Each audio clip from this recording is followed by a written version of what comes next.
All right, well, hello everyone.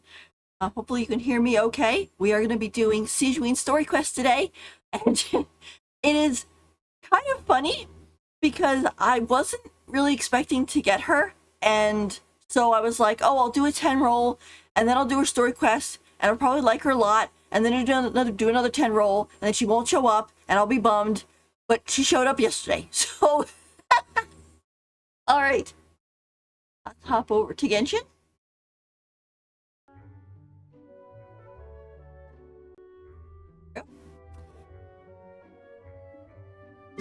Our mail. I believe it's A's birthday today. Yep. Moving forward. So this morning I received some desserts from Miko. She told me she's going to stir things up on her birthday and told me to seize this opportunity too. Yeah, because I think Ye's birthday's tomorrow. Though I am not particularly interested in any lively occasions myself. The fleeting moments spent together shall gradually make up any irreplaceable eternity. Thus, the significance of celebrating one's birthday lies in creating new memories with their cherished ones.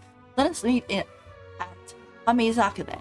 We can share about our experiences since we last met and witness how Inazuma continues to move forward, ushering in a new age moment by moment. However, I find myself perplexed. What's the difference between rock and roll dango milk and regular dango milk? Aw. Aw. It's so funny with A.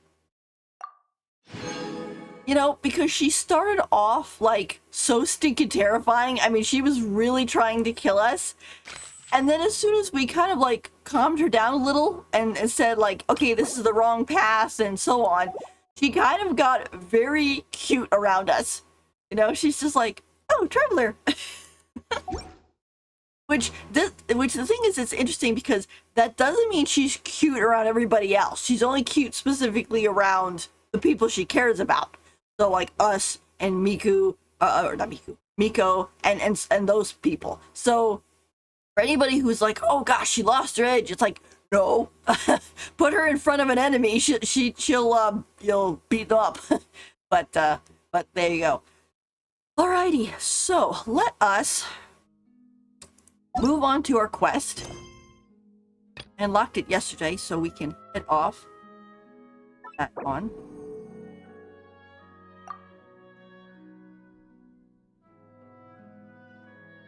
I don't think anything will get in the way, but just in case. I like the Folks mode because, especially for new players who have all of those backlogs of quests to do.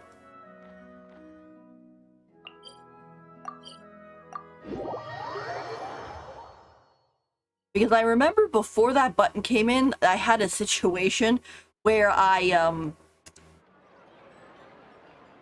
how to put it?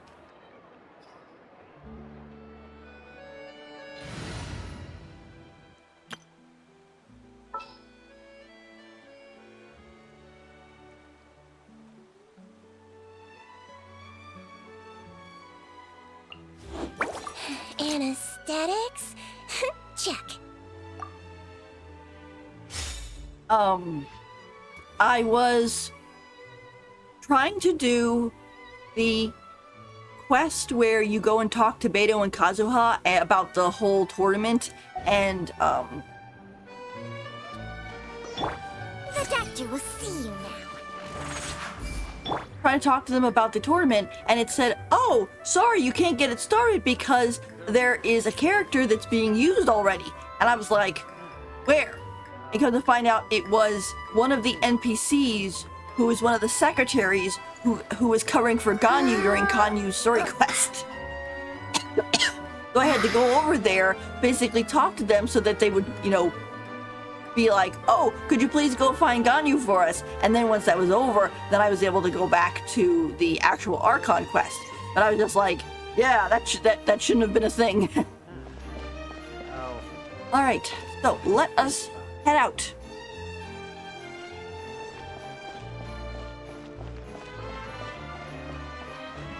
In this quest, we're gonna find out why Sigewinne looks the way she does, and why she's like not full Melusine, or at least doesn't look like a full Melusine.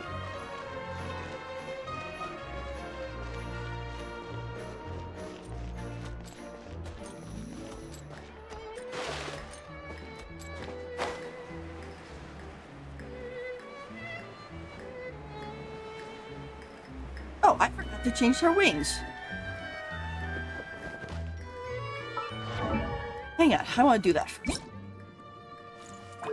Alright, so which one would look best on her?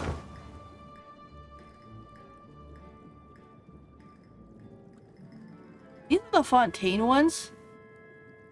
I think they look pretty good. These kind of match her, the little sides of her skirt.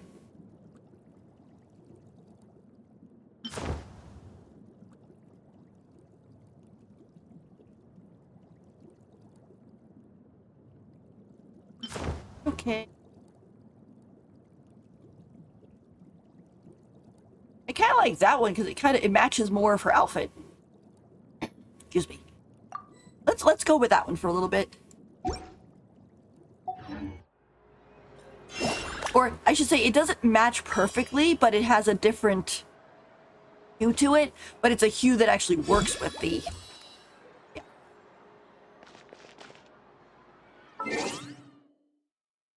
hang on, give me 1 second.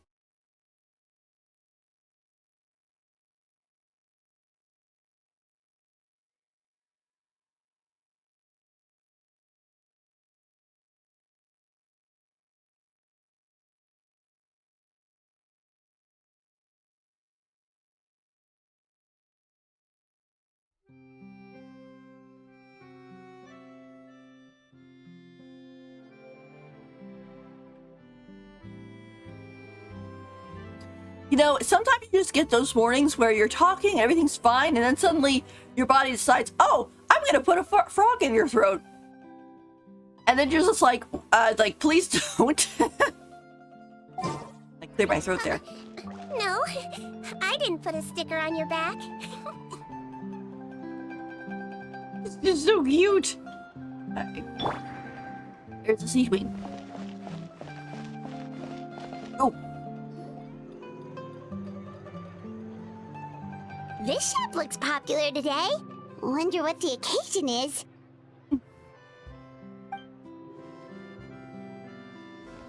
Butterfly Dew Cosmetics now on sale.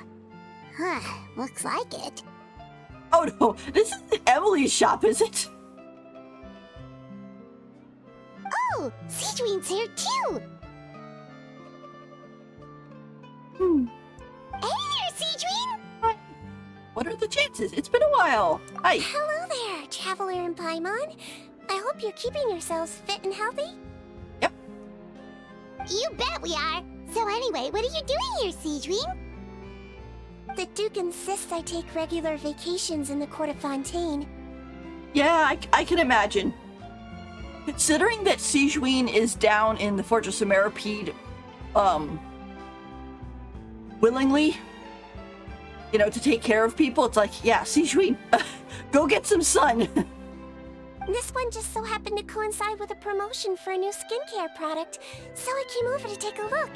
I like to keep up with the latest industry developments when I can, to help me with my magazine articles.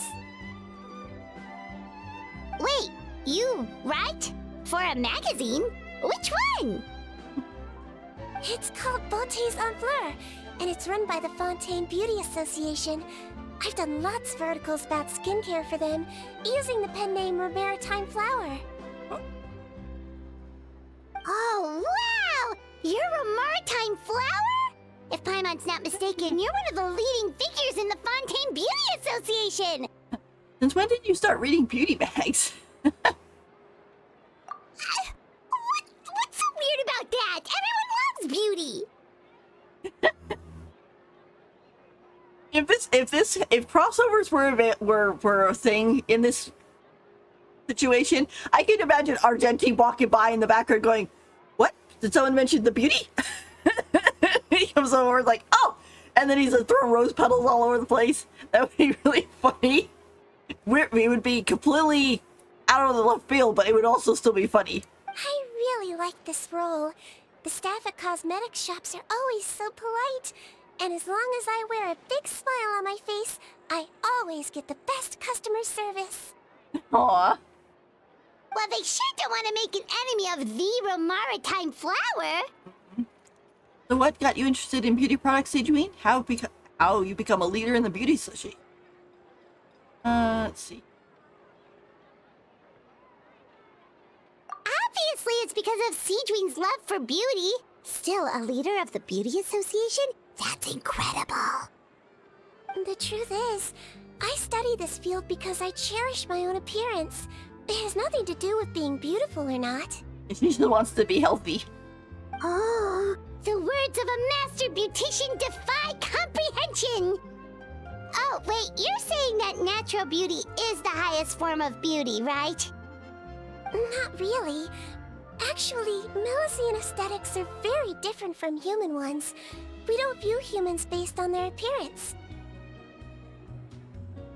If I had to describe our approach, I'd say it's based on cuteness.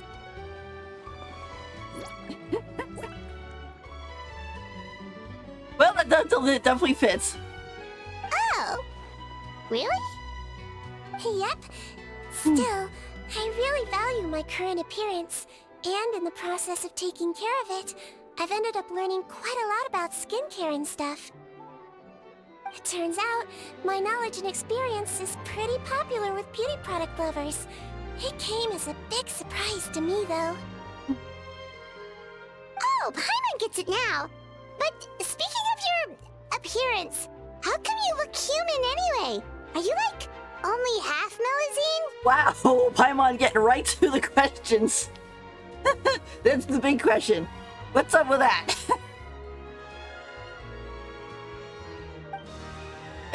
Like, that could be rude. Oh, wait, sorry. That was probably really offensive, wasn't it? No, I don't mind. I'm not mixed, though. I made a decision to turn myself into this form a very long time ago. If you're interested, I could tell you the story. Wow, she's just gonna tell us right off the bat, huh? A shape-shifting story? Oh, heck yeah, of course we're interested!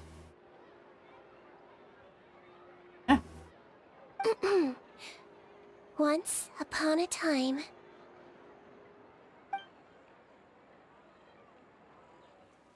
Long ago, humans rejected Melusines, and Melusines feared humans. There was one Melusine who became fascinated with human medicine, but no human wanted her help. And there was one girl who liked Melusines, so no humans would make friends with her. So, the Melusine became the girl's friend, and the girl became the Melusine's patient. Your checkup's all done. You're still in perfect health. Aww. Thank you, Dr. Melusine. In this game of doctor and patient, a friendship was born. Then, one day, the girl fell ill. The Melusine was the only doctor to arrive on time, but the adults sent her away. Scram! Melusines can't be trusted! Oh. So Yeesh, just racist. because I'm not human, I can't save my best friend. In desperation, the Melusine approached the frightening witch. She begged and begged until she got a reply. If you take this potion, concocted of sin, you will gain a human face and grow human limbs. But then, you will lose everything that attracted this friend of yours to you in the first place. Can you accept that? The Melusine did not hesitate for very long. This is the Little Mermaid right here. On a rainy night, a little doctor knocked on the girl's door. The doctor wore a hood and raincoat, maybe to protect her from the rain, but maybe also to hide a secret. The little doctor held the girl's hand and treated her illness, just as she had so many times before.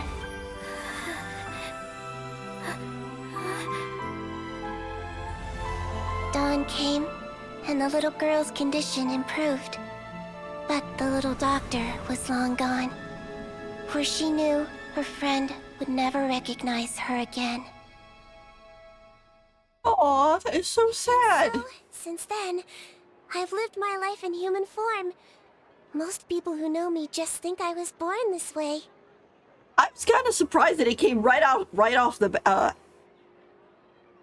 the gate like that. I expected us to go on this big whole journey and then find out at the end. But no, there you go. Oh gosh, poor Sigewinne. When she did that, she changed her whole form because people were being prejudiced, and she couldn't save her friend unless she looked more human. Gosh. Such a good person. I'm so glad she came home. Like, don't worry, Sigewinne, we'll be your friend. Ooh. Hmm. A witch? A potion?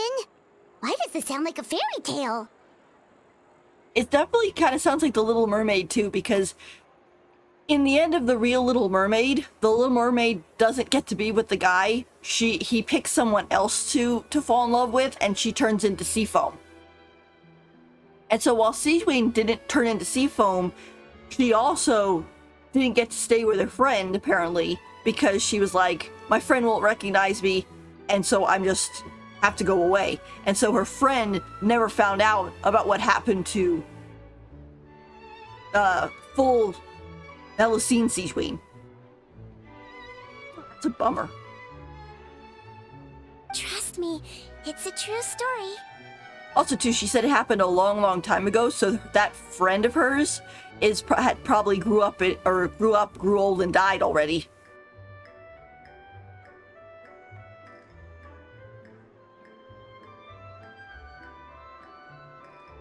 Must be the way you told it then. It just sounds so... You're an incredibly kind person, Sigewinne. Yeah, not every Melusine would take human form to save their human friend. That must have been a huge decision. Also, to the fact that she can't go back. It's not a temporary thing. It was just like, nope, this is me forever. Treating patients is a doctor's duty. We must always find a way, even when the going gets tough. Ugh. It's so crazy that they turned you away just because you were a Melusine, especially when their daughter was so sick. Yeah, they were definitely racist. I mean, on one hand, I can slightly understand in the sense that the Melusines came from Elinas, and Elinas, was attacking Fontaine or something like that, and then he died on the mountain, and his skeleton's still over there.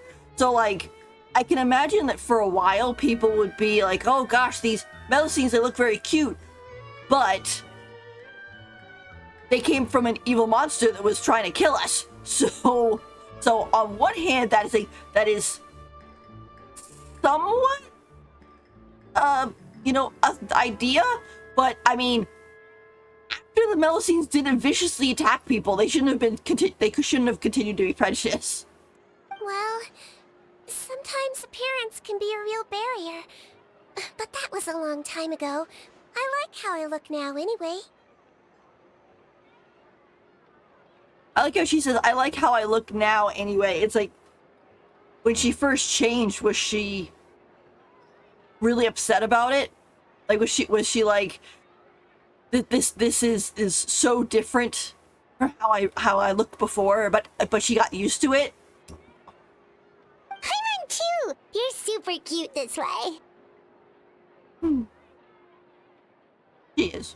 Attention customers! Thank you all for waiting. Now, on behalf of our skincare partner, I'm delighted to announce that our exciting new product is now officially on sale. Well, there we go. Let's have a look, shall we? Paimon, if you want to buy any skincare products, I'll be happy to give you some suggestions. Really? Personal advice right from a leader of the Fontaine Beauty Association? What an honor! Allow me to introduce our newest skin lotion, Butterfly Dew. I'm sure many of you have already read about this product's trials in the newspapers. To say that it improves skin quality is an understatement. This product gets its name from the way it transforms your skin and makes it glow anew, like a butterfly emerging from its chrysalis and spreading its wings for the first time. We are thrilled to have the inventor of this fantastic product with us here today. Please welcome Mr. Rawat, a researcher from the Fontaine Research Institute. Now, without further ado, I'll hand over to Mr. Rawat to tell you all about what Butterfly Dew can do for you. What? I have a bad feeling it's gonna be, like, poisonous or something. Thank you. Hello, everyone. I'm Rawat, and I developed Butterfly Dew. Hair color. Wow, what a looker. Oh my gosh.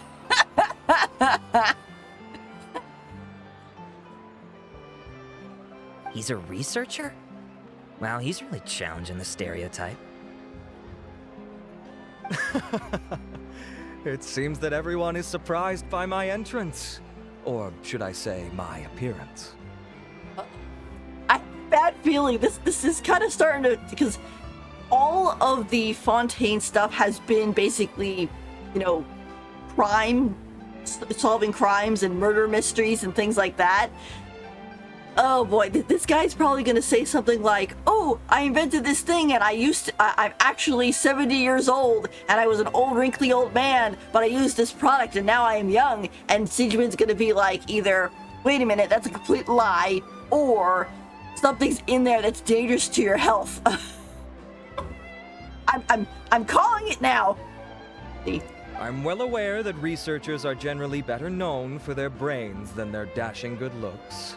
In that regard, I do believe I break the mold somewhat. Of course, appearance is a skin-deep way of defining a person, and yet one's appearance can be a very real set of shackles, holding a person back in their life.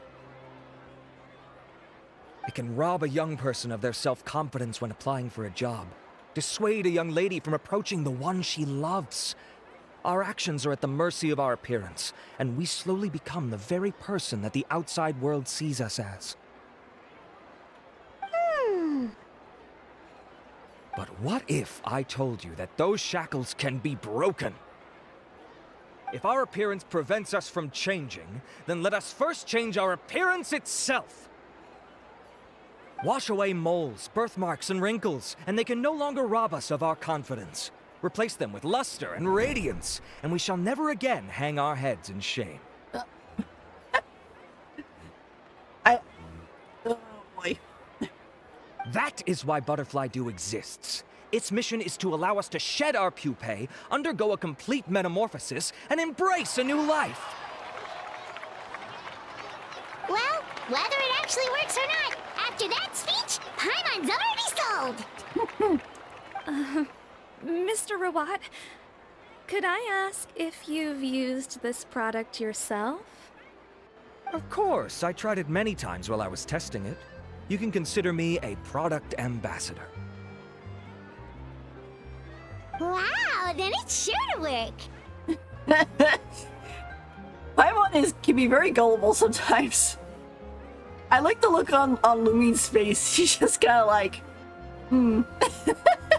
Still, I don't expect to convince you just by blowing my own trumpet. So, could I get a volunteer from the audience to try it out?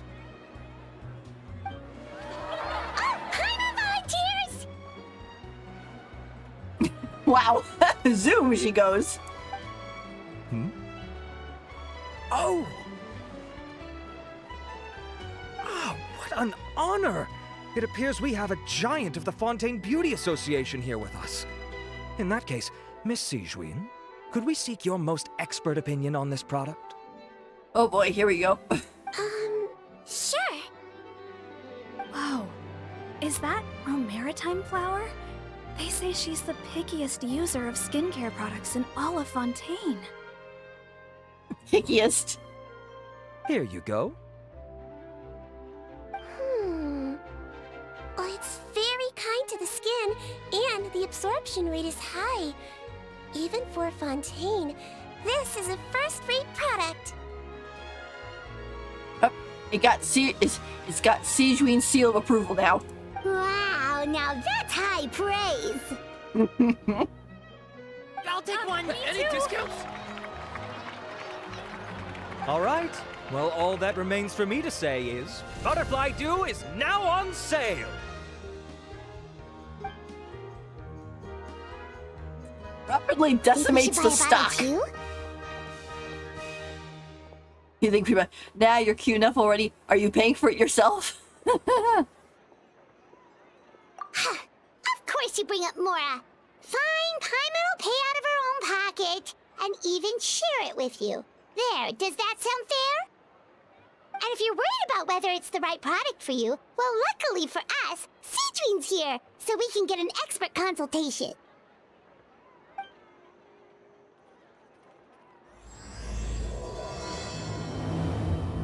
Pay with Paimon. That'd be funny.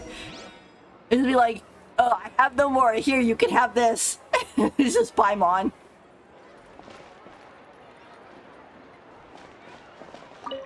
Aw, I wish I'd saved up my pocket money. Stocks are running low, so purchase soon to avoid disappointment. I mean, I would probably buy it just for the bottle and the pink alone because it does look very nice. I'm gonna talk to some of these people first because I'm sure as soon as I go talk to Sigewinne, they'll all disappear. I was looking to switch up my skincare routine anyway. I'm gonna try this out as soon as I get home tonight.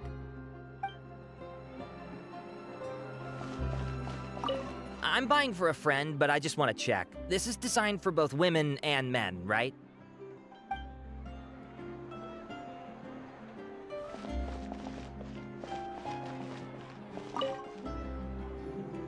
It's an honor to receive such high praise from you.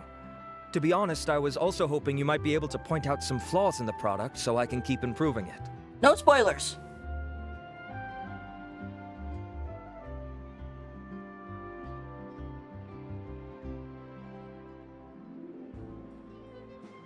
With most skincare products, the pros and cons only become apparent with long-term use. Yeah, I had a feeling. Oh yeah, this one has instant benefits. Improving skin quality without any obvious side effects. It's one of a kind. Don't worry though, I plan to keep using it, and I'll publish regular reviews in Beautés en Fleur. You can read my thoughts there. All you need to do is subscribe. Like and subscribe. Oh, I was hoping for a more casual conversation, but you are a beauty association leader after all. I understand if you want to keep this professional. Sigewinne! Oh, excuse us, Miss Beauty Expert. But do you think this product is a good choice for me and her? Wait, are you the renowned traveler? Yep. That's right, and by her side, the equally famous Paimon. The squeaker. Well, I don't normally handle customer questions personally, but since it's the traveler asking, allow me to make an exception. Butterfly Dew is made for all skin types, so no matter who you are, you can rest assured that it will be kind to your skin. If anything, it might be marginally more effective on Fontainian's skin, but other than that, it works the same on everyone. Why would it work better on Fontainians? In the interests of protecting my trade secrets, I'm afraid I can't answer that, Miss Paimon. Yeah,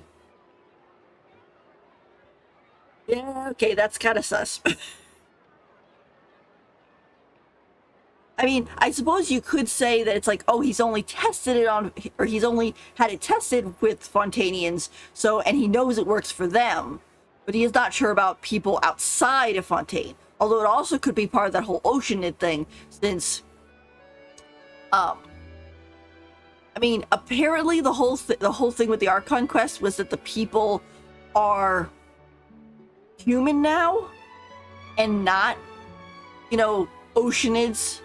However, it's still the point that they start off as Oceanids, so... Alright then. How about a friend discount? Save yourself the trouble. I'd be greatly honored to have both of you use my product. Here, take 2 bottles for free. Thank you, sir. Yay! Paimon's private fund survives! What's the catch? Is this a publicity stunt? I can see why you might think that, but please don't misunderstand. This gift is simply a token of my esteem. There's no business motivation behind it. To me, finding new customers for Butterfly Dew is about meeting kindred spirits, fellow admirers of physical beauty. I consider it a labor of love. Admirers of physical beauty? Eesh, that's embarrassing to say out loud. It sounds so shallow. It's nothing to be ashamed of, Miss Paimon. Most people claim to desire inner virtue, but it's still physical appearance that turns their heads. That's true. I mean, I know the people that they go all about, you know, oh, it's the inside that counts, so that's true. You definitely should care about the inside. But the outside does count too, because as he mentioned, usually the first thing that you see about a person is their physical appearance, and that's what makes you either want to approach them to figure out their personality and things like that, or, stay away. It's the same thing that happens with pulling for characters. You before, like, for example, with the drip marketing, with like Emily, right? The only thing we really know about her is her appearance. We don't know what her personality's like. We don't know what her kit's like. We don't know any of that. We only know what she looks like. And so that's how we are judging our first impressions. Eventually, of course, they're going to let us know what her kit is during the live stream, and we'll find out her personality during the events and the quests and things like that. So, and in that case, then you make the decision of, okay, do I want to roll for this character? So it works the same way. So I understand what he's getting at. This is a fact of life. It's only natural for people to desire to become beautiful. And that's exactly what inspired me to choose this research direction in the first place. You're right. Everyone loves beauty, don't they? Look at the time. My apologies, but I have other things to attend to. I'll leave you with these 2 bottles of Butterfly Dew, and I look forward to seeing you again.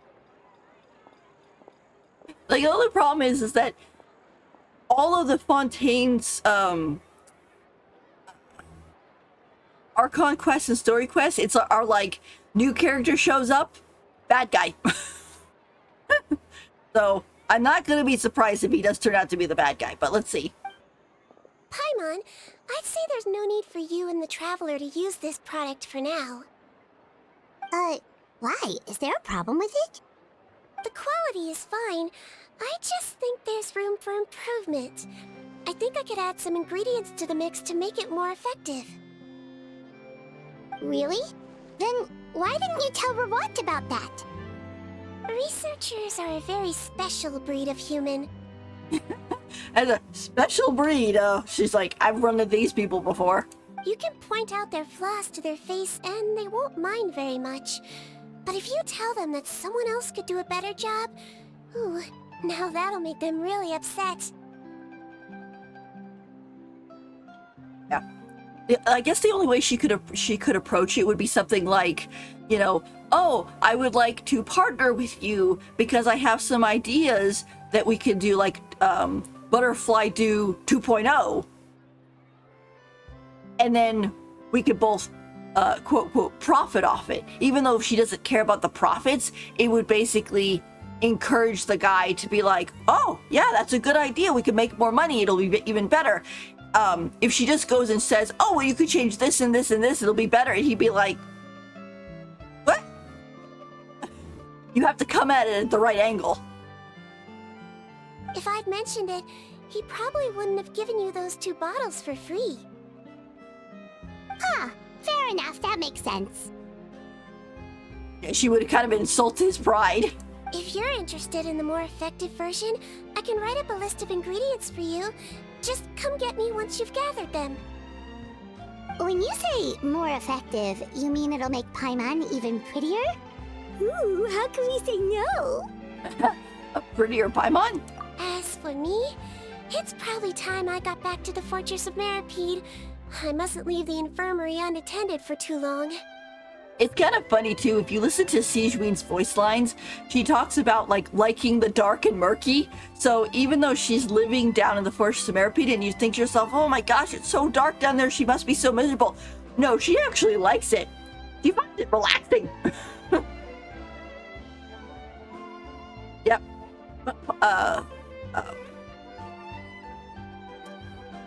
Genshin or Mihoyo music in general is always just so pretty.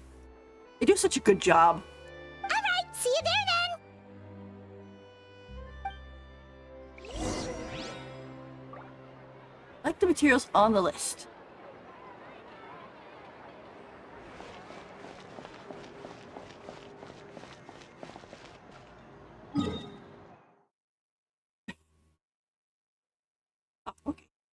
I was gonna say, like, all right, are these in the city or are they out? Because when you look at it from the mini map like this, it kind of looks like, oh, I just walk in that direction and I'll get stuff, which is true, but I'd have to go all the way up the wall to get there. So let's just warp over here.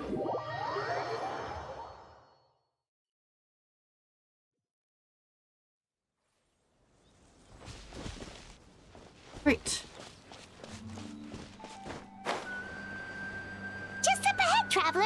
The ingredients for Sigewinne should be nearby.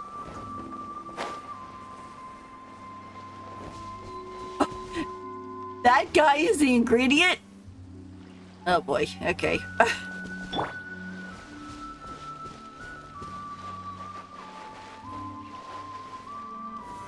Stabilize!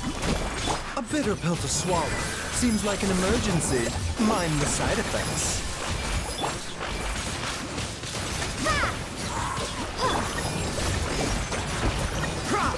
The doctor was seeing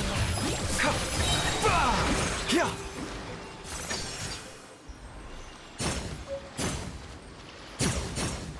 This kind of reminds me a little bit of Baizu's whole thing.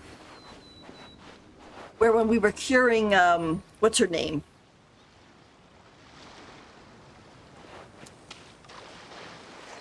Oh, I don't remember what her name was. The girl in Mondstadt that was like coughing really badly, and her brother was fishing coins out of the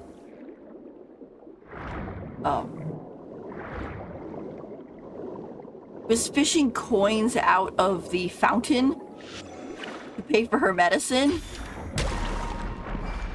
and then he found, and then he got a prescription from Baizu that was like, oh, do these things. And so we did commissions to go get those things. It was like a dendro processed berry. Great! That's everything! Let's head to the Fortress of Mirapede! I like how Paimon's voice kind of echoed there.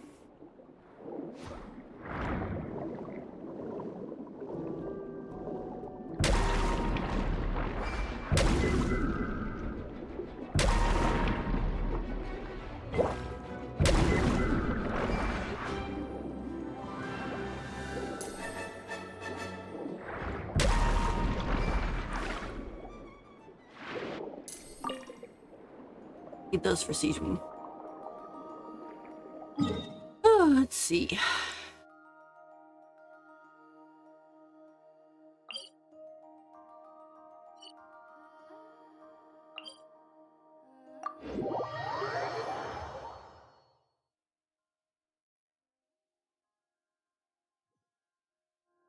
I think was my, this is a little side point since you kind of mentioned it.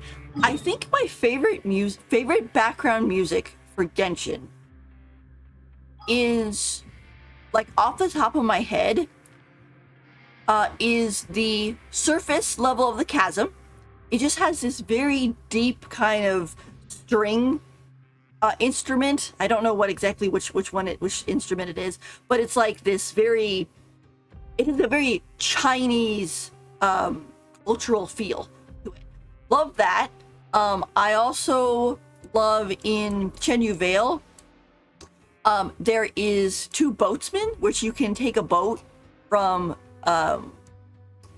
here and go up the river to the wharf, or come back along the river, and they sing while they're help pushing you along, and I love that.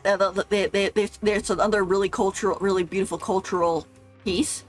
There is, and then there is the music from Seirai Island, which I really like, and Surumi Island. which I really like. Both of those are really beautiful music. I also like all of the underwater Fontaines music.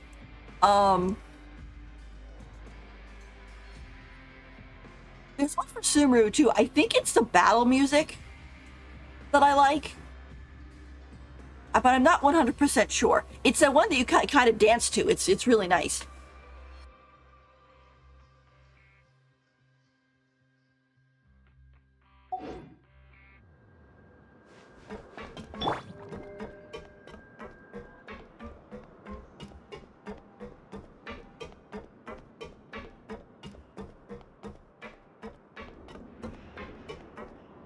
Floaty booty!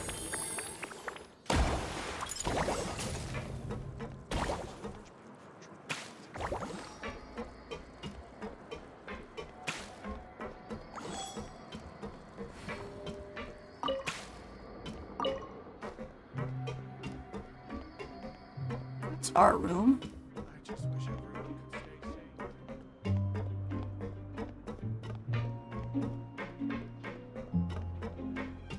This should lead us to...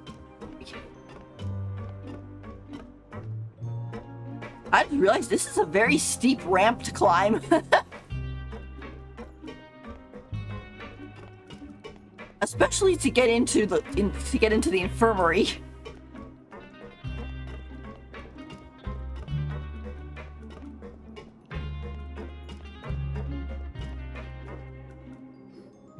Whoa, the infirmary is packed! Oh, Risley. Please, you have to believe me. I saw it with my own eyes last night. Another me! He looked exactly like me. Uh-oh. Got it? Okay. I've written down everything you told me. Now, I have a few tests to run. Take a deep breath, and don't worry. It's nothing to be nervous about.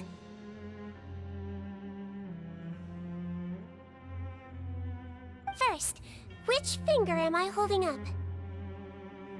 Your index finger, but I'm telling you, my mental state is fine. I'm not crazy. Very good. Now, on to the next. Hey there! Your Grace, it's been a while, huh? Hi, Risley. Ah, it's you two. Indeed it has.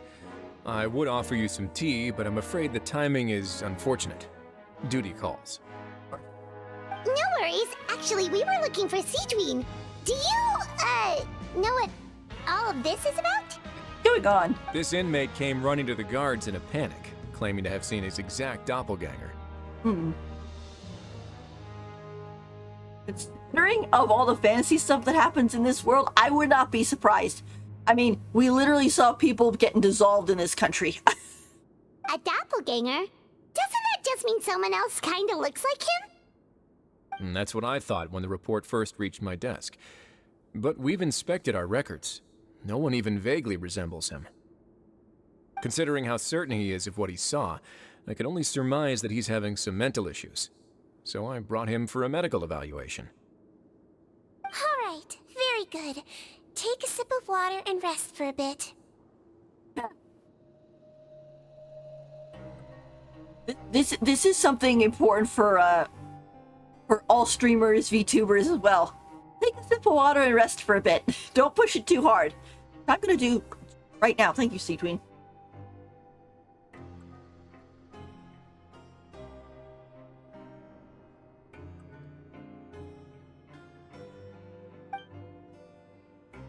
Evaluation complete. I couldn't find any symptoms pointing to a physical condition. I like how they have angled the camera. So it's like, okay, Sigewinne is completely in the shot, because if they did it the other way, all we'd be ever seeing is basically Sigewinne's head. Because she's so short. I see. So do you still believe there's more likely to be an issue with his mind than his body? I have to assume so for now.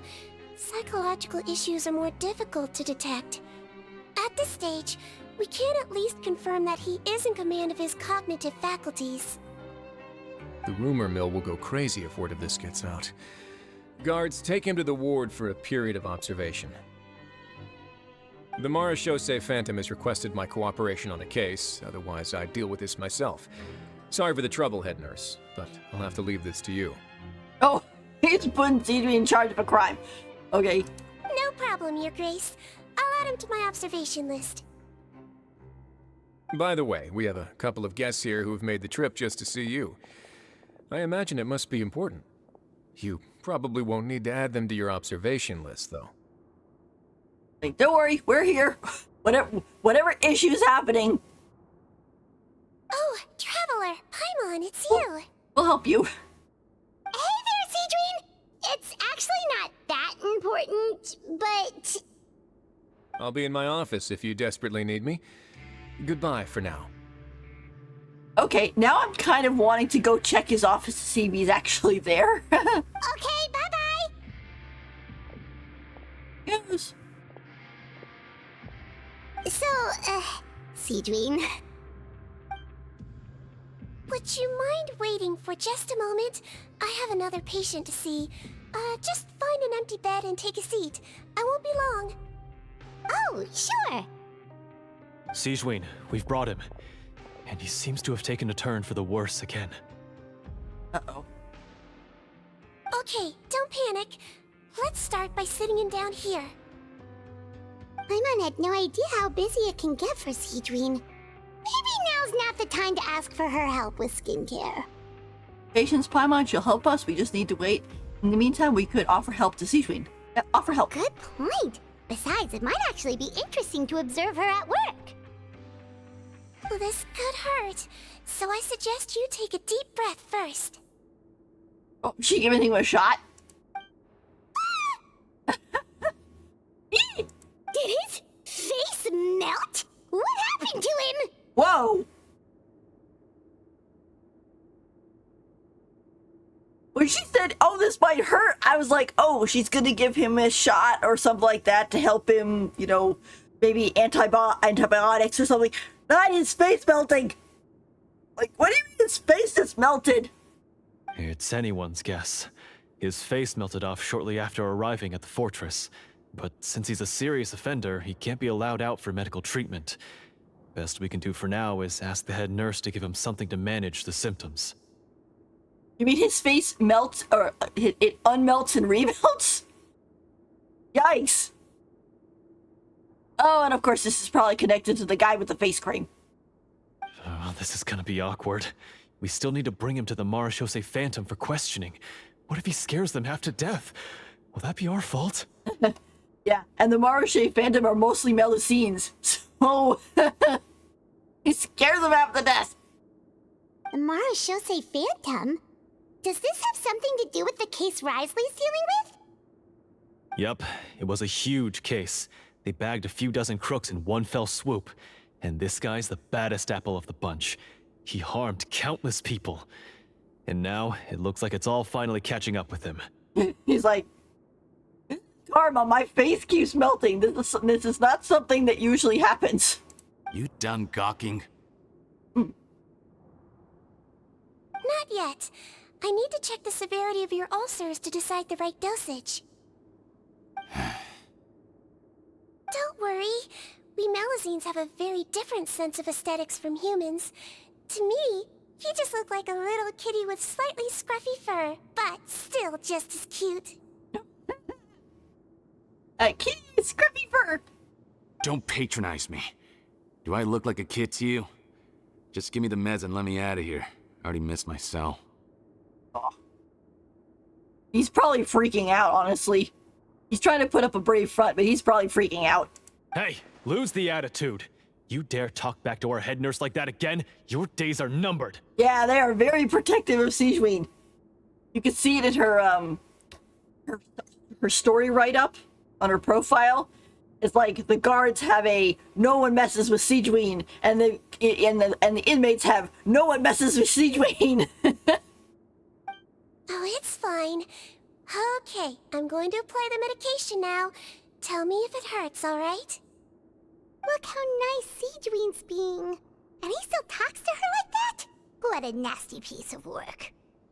That's alright. She probably just needs to win him over a little bit more. He'll come around. Can I leave now?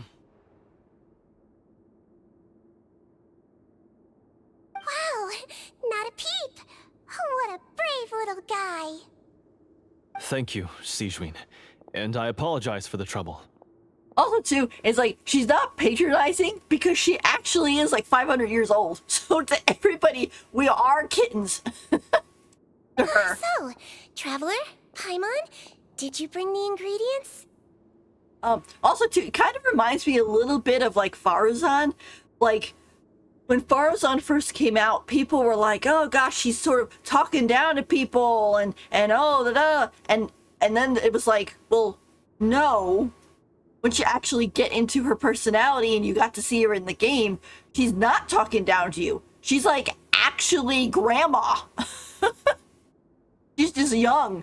Or she just looks young. So she completely has the mental state of, oh, let me give you cookies. Let me help you study. I'll teach you. Don't worry. You know, but it's not condescending at all. She's not being snarky. She's being caring.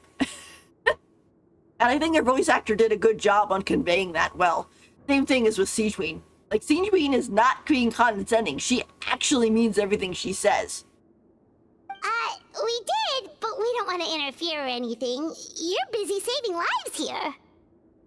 Oh, don't be silly. I agreed to it, didn't I? Just hand me the ingredients, and I'll make some time to whip it into the improved version for you. Take a rest here if you want. Or, if you're not tired, I hear they're holding a new pancreation tournament in the administration area. Or alternatively, is there anything we could help you with, Sigewinne? Take it as a token of our gratitude. That's right! Let us help you out! It's the least we could do!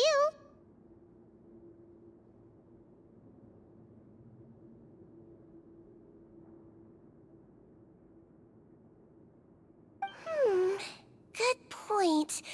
Kind-hearted humans start to develop guilt if they accept free help from others. Guilt? Oh.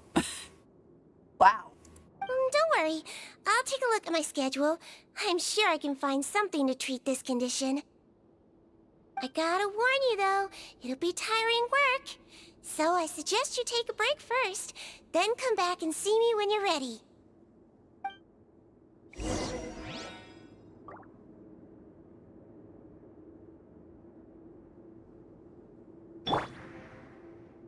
To be honest, what she just said kind of gives me the feeling of, okay, this is going to enter into a very long thing that you're not going to be able to get out of for a while to go do like commissions and stuff. So you might want to go do some other things first. Which I kind of want to go see if Wriothesley's actually in his office.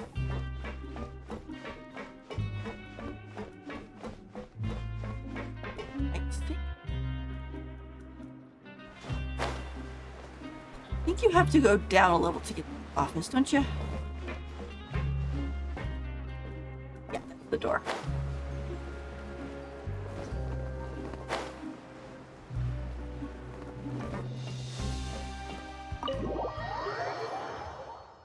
Hi, Zono.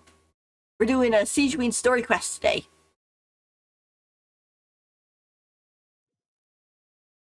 So far, we've seen a guy with his face melted off.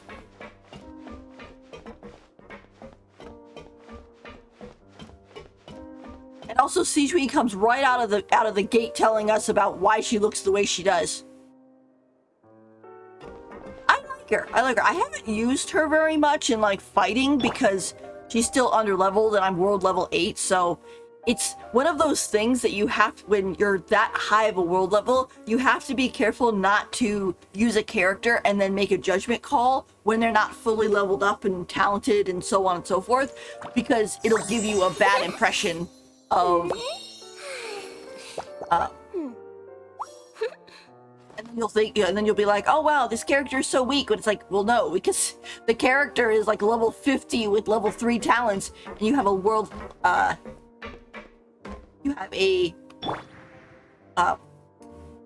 world level 8 world. Oh, Wriothesley.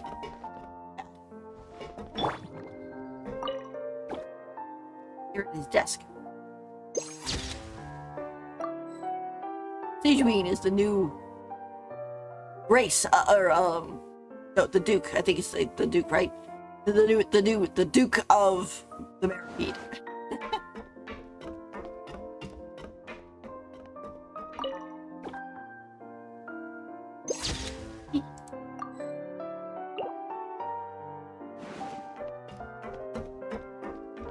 residue. Yeah. Because I used it so late last night, it's not going to be refilled for a while.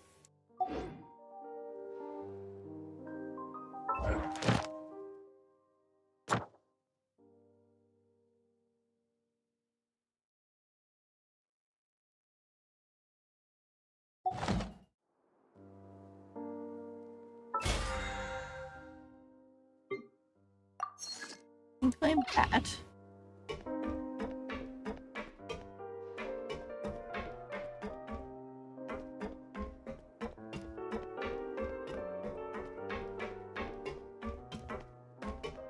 I would say it's nice that they left this open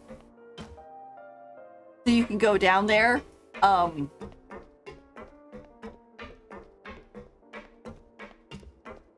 Unfortunately, the ship is gone.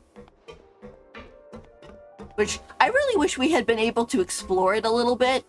I mean, this looks like a really cool area to kind of climb around in, and we could have climbed around on the ship and stuff. But then they used it for like one cutscene. We never actually got to experience it, and now it's, as Risley said, hidden away somewhere. Which I'm like, why? Why is it?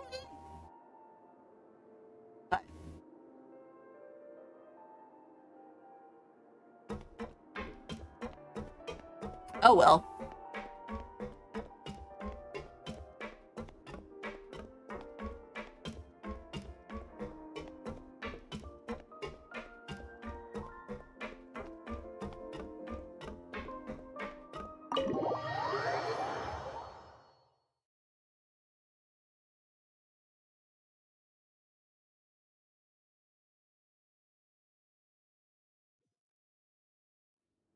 Alright, well, let's go back upstairs and do, help Sigewinne out. Because it doesn't look like the commission book has accepted the,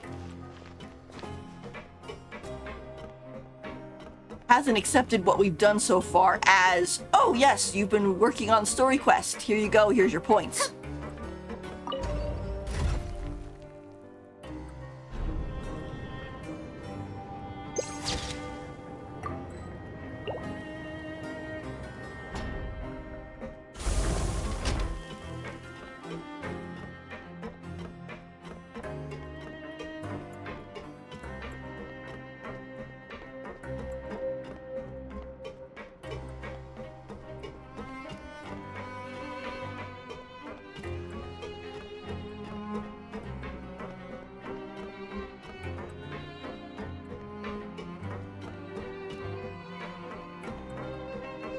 We'll just go back and help Sigewinne then.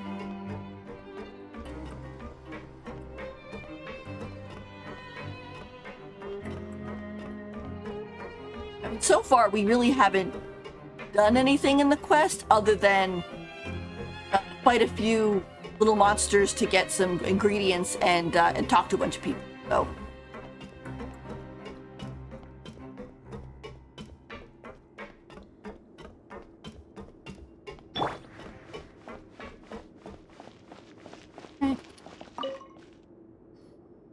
We're ready, Sigewinne. What's our first mission?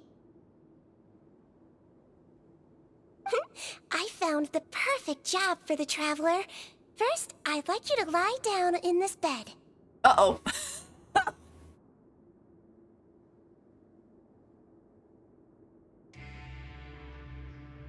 Like, first I'd like you to lie down. Like, uh-oh.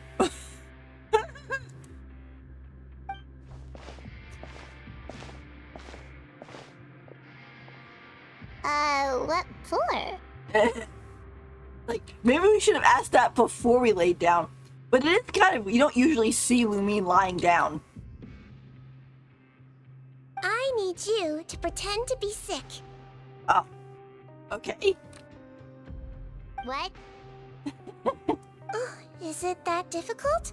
I thought you did a pretty good job last time. Uh-oh. She's bringing that up. Yeah, because a long time ago we were like pretending to be sick to try to distract her while Linny was like looking around. So it's like, oh yeah, she remembers that. It's like, sorry, Sigewinne. Oh, so you knew. I sure did. She was way more interesting than the usual malingering inmates. When you played along very well, Paimon, I observed you two for quite a while after that. Well, this is awkward. But why do you need us to do it again now? Sorry, Sigewinne. We were trying to help Linny find Tartaglia. No time to explain. My next patient will be here any second. Please just do as I say. You can, pretend like you've got a nasty headache. And throw in some dry heaving for good measure. Uh-oh. Why is like... I'm getting the feeling that she wants us to basically be a spy.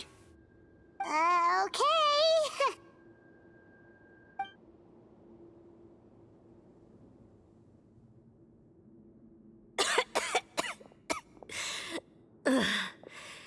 Hey, Doc. It's me. I'm only here because my mom won't stop pestering me about it. So annoying. Oh, there's another kid. Well, your mother has enough on her plate with a busy job. The last thing she needs is to worry about you being sick as well. What is it with having the... What is it with the kids in Meripede? Like, this is a jail. They shouldn't be in here. I know. I shouldn't treat the place like a playground. Shouldn't go swimming in the lower levels where we join up with the sea, because it'll give me a cold and distract her from her work. I mean, I guess unless it's he works as like a guard or at the counter and he doesn't have, like his dad's not around or something, and so he lives with her because she lives here. Because I remember when we did the whole thing of getting in here, it was the point that, yeah, people don't usually come in here, or they don't come and go very often. Once you're in, you're kind of in. Even if you're not a criminal. I thought I'd be able to have some fun here at the fortress for a few days, but it's always, don't do this, and don't do that. All right, sit yourself down and I'll take your temperature. Your fever still hasn't gone down. Well, here's your medicine. 1 cup for starters, and we'll see if it helps. But Doc, it's so bitter. Do I really have to drink it? I mean, I'll be fine, right? I've got an uncle who caught a cold. His fever went away on its own after a couple days. Can't you just write me a note saying I'm on the mend? I just need something to keep my mom off my case. Uh-oh. No. I sure can. You're a very brave boy, after all. Uh-oh. I'm feeling that in the back of Sigewinne's mind, she's like, he's gonna find out the truth. He's gonna start feeling really sick, and then he'll be begging me for my medicine. Huh? Brave? What makes you say that? Here we go. Well, if you want to rely on your own immune system to clear up your fever, then you'll have to tough it out like this young lady. Uh-oh. That's what she needs us for. Pretend, cough, retching.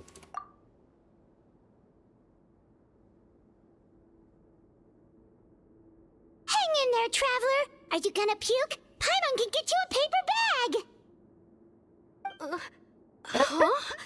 Huh? It's like, yeah.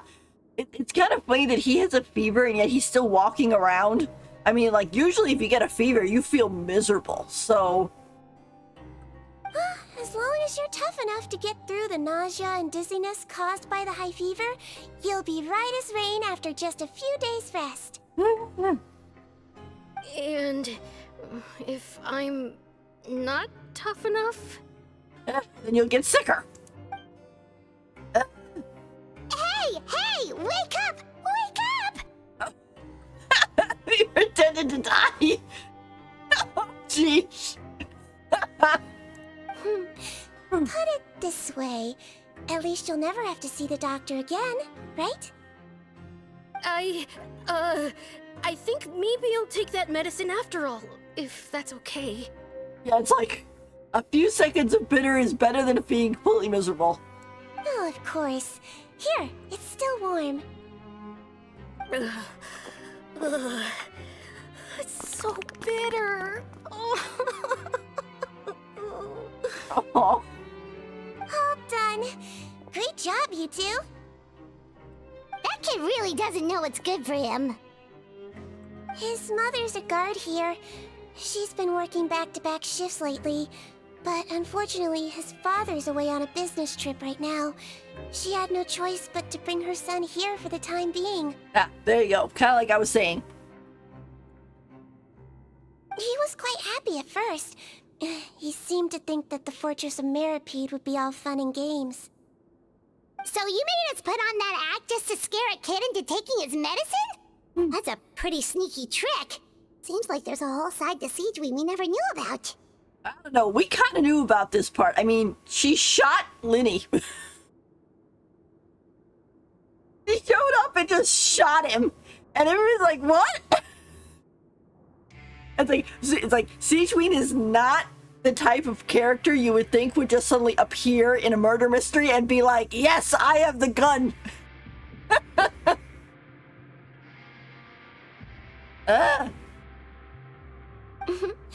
It's a technique I learned from my teacher. Oh, your teacher. Oh, you had a teacher? Was she a Melazine doctor too? She was human. She passed away a long time ago. Oh, that's a bummer. Well, it makes sense. I mean, if Sigewinne's like 500 years old-ish, then, and if her teacher was just a human, she would have. Oh, sorry. No, it's fine. I really liked my teacher, so it's always nice when I get to talk about her with other people. Yeah, I think it's like Sigewinne is at kind of at the age where enough time has passed that, like, because for example, if she was born and she grew like 20-ish years old or whatever, and she met her teacher and she started learning about medicine, and then, you know, 60, 80 years later, her bastard died, she still has like 400 years of, yeah, I grieved for a very long time, and now it's okay to talk about because I don't feel so sad anymore about it. It's one of those things. She was a traveling doctor, and since she didn't have a clinic, she'd go out and visit her patients wherever they were. Dealing with the badly behaved ones was her specialty. Oh no, she's not the doctor from that artifact set, is she? The one that dies alone? That's so sad. She used to say, if you can scare the little brats into taking their medicine, you won't have to hear them wailing and screeching when their condition gets worse. Wailing and screeching? Oh my gosh. She sounds like a pretty strict teacher. Strict? Well, that's not how my teacher saw it. She thought of herself as terrifying to kids. Well, she's not mincing any words there. Strange way for a doctor to describe themselves. Now Paimon's curious to know what she looked like. Oh, as it happens, I actually have a picture of her. Oh, really? Oh! Yeah, I can see what she means. Wow. Oh, wow, yeah, okay, that'll terrify the kids. Aw. Yep. All the children she treated thought she was a witch. So chill with that. She's like, yeah, that's how it happened. Why does it almost sound like you're envious of her? Oh, because I am. If she was here, all the children would take their medicine without any need for tricks. Yeah, that's what the issue, the thing of like, see, I look too cute and adorable. No one takes me seriously, but they took my master seriously. A doctor who looks like a witch. True, they wouldn't dare try anything funny with her around. I wonder if that doctor was the one who gave her the potion to make her look more human. Oh, me, on the other hand, it's hopeless. Children aren't afraid of me at all. Yeah, I can see why not. That's actually a good thing, you know? They come to you in the first place. Oh, my next patient should be arriving now. Would you mind lending me a hand again? Sure thing! On to the next mission!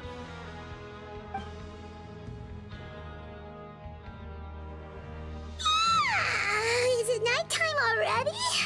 That flew by. You really have a busy job, Sigewinne. Well, thanks to you two, it was much easier today.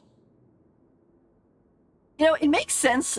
I mean, I might be eating my words in the next second, but it makes sense that we're not immediately rushing out, you know, to tackle some sort of crime or anything, because like that's not Sigewinne's position. Her position is being a nurse and hanging out here, and the crime will probably come to us, which it already kind of has. We could help. Should we get some rest? It's getting pretty late. Oh, there is one last thing. I have to keep it confidential, so I usually leave it till after everyone's clocked out. Confidential? Are you sure you can tell us? Well, it's fine. You're not living here anymore, so it's okay if you know. All it is I have to prepare some ingredients to make healthy meals with. Wait, you mean those healthy meals? The ones that magically appear on the third day? I remember her doing this. Yeah, this is one of those things why I wish that she had come out a little bit earlier, like while we were doing the whole Fortress of Meripede part, because I'm having a little bit of trouble remembering our time at the Fortress of Meripede. So like, they're saying these things, I'm like, oh yeah, she would do that, right? She would go and she would, you know, keep an eye on people and try to make meals that would help them, and they would kind of like freak out about some of them because they were Melusine cuisine, but they would actually be very good for them, and so on and so forth. But that was such a long time ago in the story, and through the patches, I kind of forgot about it.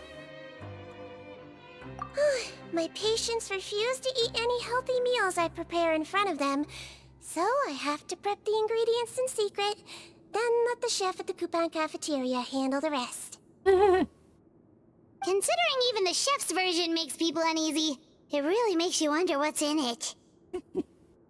Yeah, that's very much a thing where it's like, oh, you know, you want your child to eat vegetables, and so you basically grind them up and hide them in something, and so the kid can't see them, but they are actually getting the vegetables. You want to find out? I can teach you how to make it. That way, if you ever suffer from exhaustion on your future travels, you can prepare a healthy meal for yourself. It's really good for you, you know. Sure? Guess we can help out one more time. Yeah, we already know how to make the pie. The fish heads? The ingredients are ready. Now, put them on the table and add them in the order I tell you. First, we add this special slime condensate, stir it thoroughly, then pour it in. Oh, see that? It adds elasticity. It looks just like tasty jelly, doesn't it? Considering Paimon likes slime condensate, that is up her alley. Yeah, it really does. Until you remember it's slime condensate. Next up, xenochromatic crystals. You want to crush them up into a fine powder, like powdered sugar. That sound effect. I was like, it's like, what is it? In, Little Nightmares, number 2, where you're going and you go into the hunter's house and then you're like trying to sneak behind him and he's doing something at the table. That's a sound effect it kind of sounds like. I'm like, oh boy. It's like Louis murdering something. Wait, are those from Vtuber aberrants? Are you sure they're edible? We used them in Character Ascension, so. Finally, Wu needs some high-protein meat. Frogs are an excellent choice. You just need to clean their innards, and then you're left with some lovely, tender meat. Oh, okay, this is making me feel a little ill. Oh! Frogs. And we're done. All that's left now is to pack them into lunch boxes and hand them to Walsey. Wait, we're not gonna cook it? Yesterday in the production zone, I noticed an inmate who's been working for 2 days straight. That means it's a healthy meal for him tomorrow. I remember that part. It was like everybody's like, "Don't work for 3 days straight because on the third, or don't work for 2 days straight because if you do, you'll find you get a healthy meal." And everybody's terrified of it because it's like, what is this? And meanwhile, Sigewinne's just like, "Oh, I was just doing it to help people." Oh. Sigewinne really does have the inmate's best interests at heart.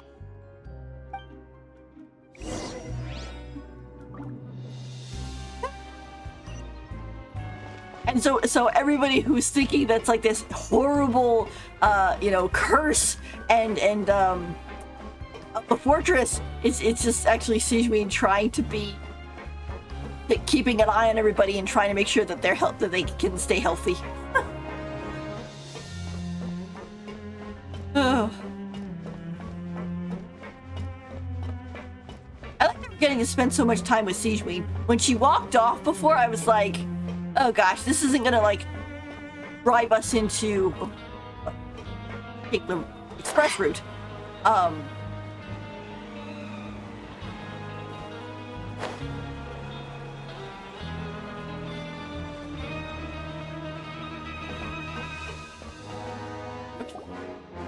Ah, head nurse.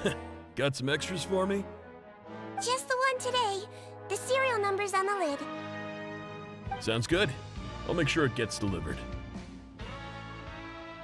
Even Woosley is nice to Sigewinne. Sounds like they're talking in code. Thanks for your help. Oh, it's no trouble at all. I only wish I could do more. You work so hard for all our sakes. I'd happily lose a little sleep if it meant helping you out. Aw. That won't do. If you reduce your sleeping hours any further, your health will start to suffer. All right. Nurse's orders. I'll do as I'm told. But you take care of yourself too.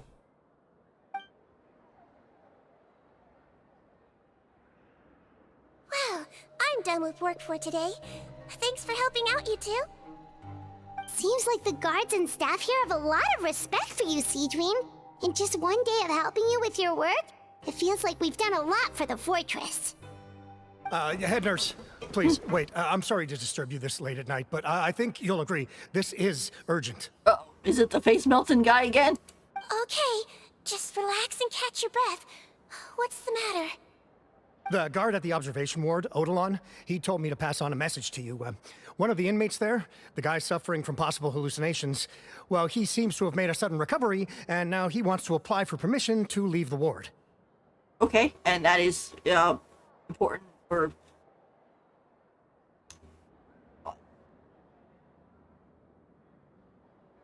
That is urgent because why? Already? You were right to tell me. I'll have to examine him and make sure he's well before we discharge him. Looks like we've got one job as medical assistants left. We'll come with you. Before we leave, though, I want to grab my lunch. Lunch. Welfare meal, please. Meal. I like how you can get one a day, and then it's like, ooh, it's a surprise.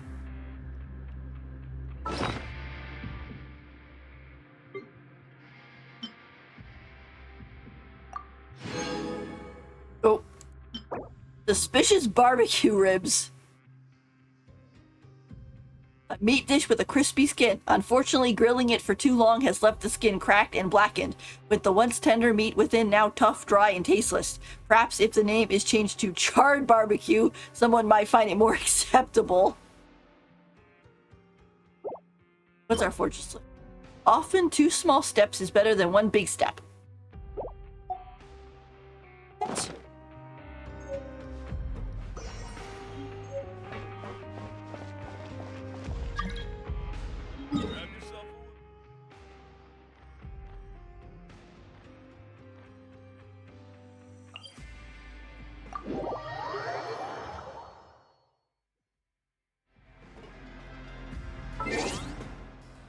a...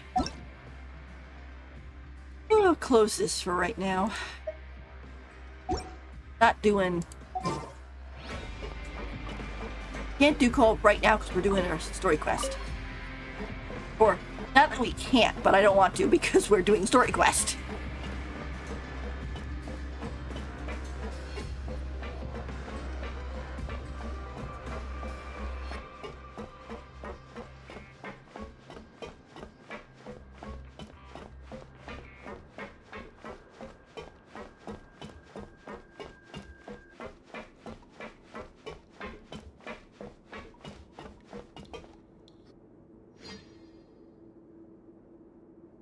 Ah, head nurse, you're finally here. I'm so sorry for all the trouble I've caused you, but I believe I've now made a full recovery. His voice sounds different. After giving it some thought, I'm sure that I was probably just seeing things. Stress-related, I imagine. I'd been working long hours, so I definitely wasn't in the best state of mind. I totally understand. Still, I have to give you an examination before I can discharge you, okay? So, take a deep breath and don't be nervous. It'll be the exact same procedure as we did this morning. We can start whenever you're ready. Again, so sorry. I was in such a state this morning, I barely recall anything.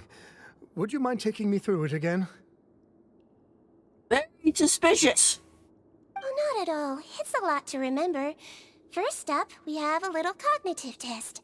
Just concentrate and you'll be fine. To start with, which finger am I holding up? Her eyes are just so pretty. I like the little blue fleck they put in it. I know I'm getting distracted, but I just was noticing it. The little blue fleck they have in her eyes matches her hair, and it really kind of brings her design together. So, very cute. Your pinky.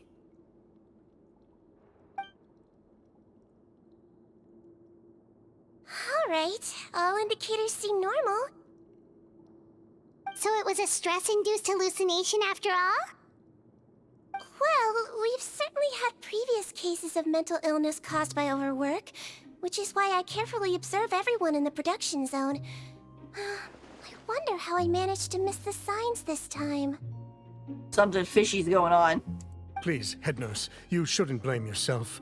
I'm just still adapting, that's all. Pushed myself too hard, and I guess I couldn't take it. Thanks for looking after me. I'll be as good as new after a good night's sleep.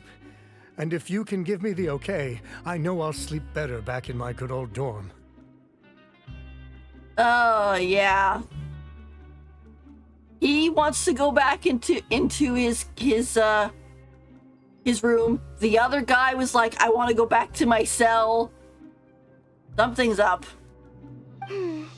It can be difficult to relax in an unfamiliar environment. Alright then, you can leave the ward. I suggest you take 2 days off to focus on your recovery. I'll take you off the observation list for now, so you're officially discharged. Great. I can't thank you enough, head nurse. Mr. Odilon, could you escort him back? Oh, I feel really bad about this. Something's not gonna happen. Of course. I'm on guard duty in the administrative area tonight, so nothing will go wrong. You have my word.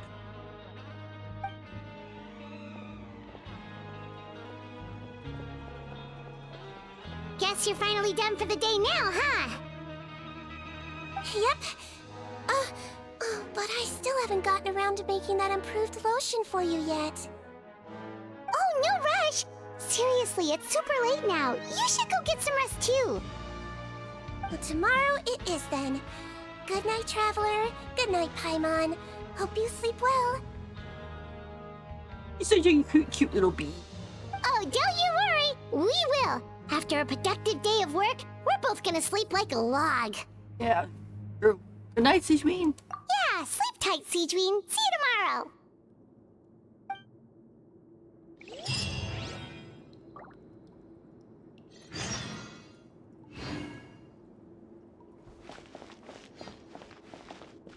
This is where we were staying. I know when they let us into the ward, I was like, wait a minute, this is our room.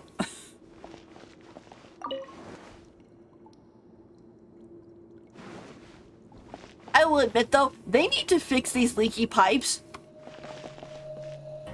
Because allowing people to, or not allowing, but forcing people to be in dark, leaky, wet places is against the law, at least in America.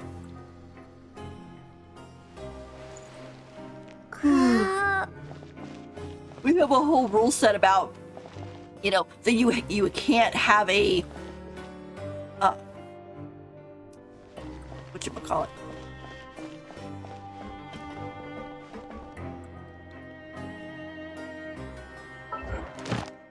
Yep, there we go.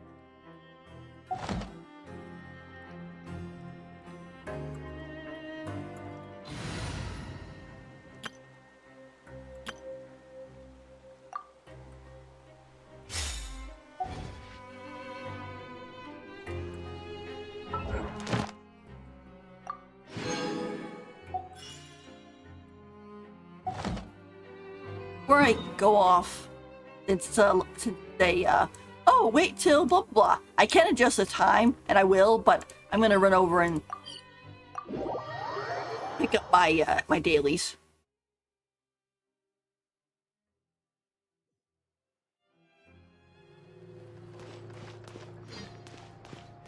Ad Astra Abyssosk. Thank you for completing today's commissions.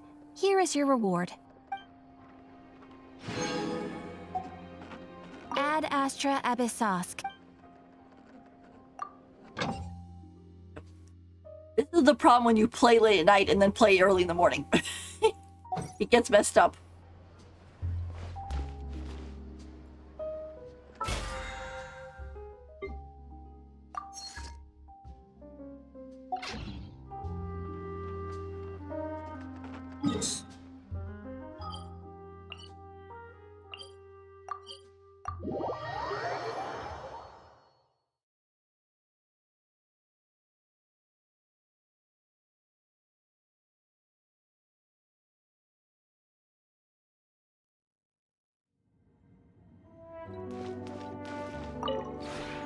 This realm is true.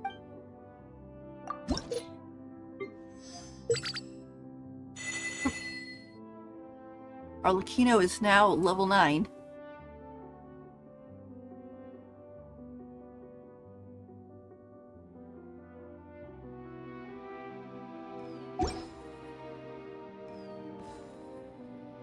If you ever have any questions...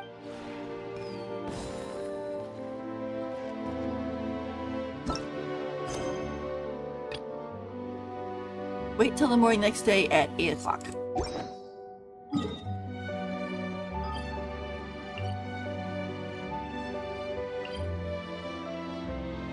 So far, I kind of like this quest.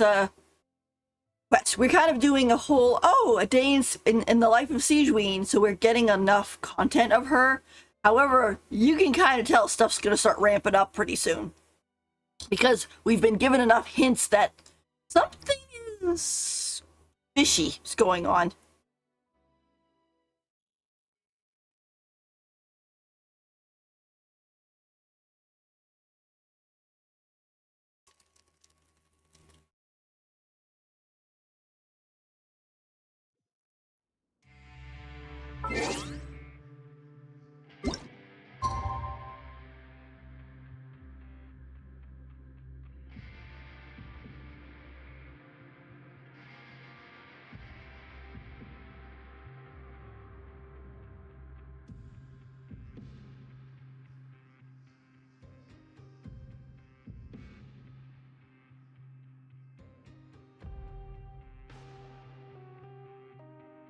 Alright.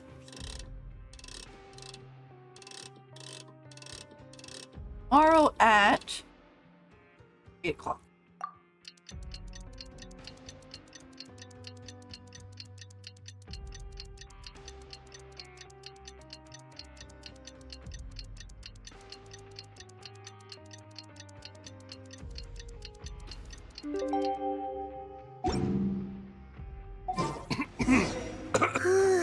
Paimon really did sleep like a log. Let's go find Sigewinne.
Oh boy, gosh, it's packed again. Whoa, how is the infirmary even busier than yesterday? Good morning, Traveler and Paimon. I have a few people here for a checkup, so you might need to wait for a while. Gosh, you need to get Sigewinne some extra help. There's too many people. No problem. Anything we can do to help? There's a bit of a complicated situation here. I'm still getting to the bottom of it myself. Oh. More people's faces aren't melting, are they?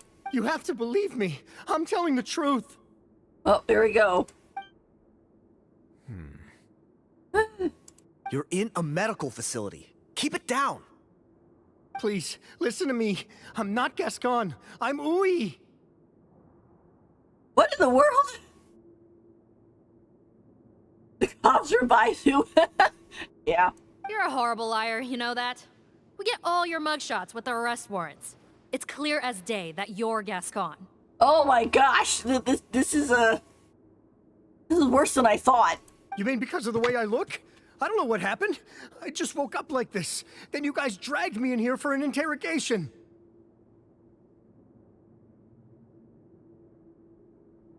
I brought you here to figure out what's going on. If you truly are the victim of an injustice, yelling isn't going to achieve anything. At most, it'll delay your vindication. I thought the other guy's voice sounded funny. All right. I get it. This is nuts. Yesterday's interrogations went fine, and now this. Morning, Your Grace. What's going on? This is some really scary stuff. That's what it is. That's what it is. Remember the case I mentioned yesterday? The one brought to me by the Marachose Phantom? Well, we've been questioning the inmates involved this morning. Every single one of them is claiming mistaken identity. Huh. That's even weirder than what that guy was saying yesterday. The thing is, none of them have been able to provide any evidence whatsoever to support their claims. Questioning them further got us nowhere, so for now, we've brought them to the infirmary. I can imagine their frustration if, like, they really did go through a transformation, and they're trying to tell people, like, I'm not this guy, this is not my face. And yet no one believes them. Oh gosh, that must be a horrible feeling. And we thought yesterday was as busy as it got for Sigewinne. We've compiled their statements. Have a look. Perhaps there's something we missed.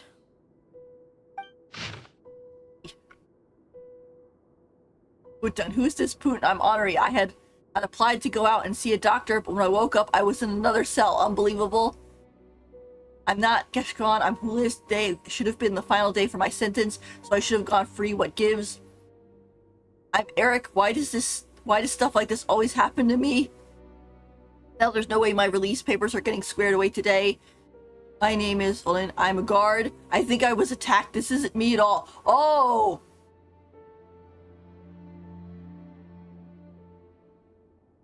Yeah, I noticed that because I thought the guy that came in. Oh, this is really bad.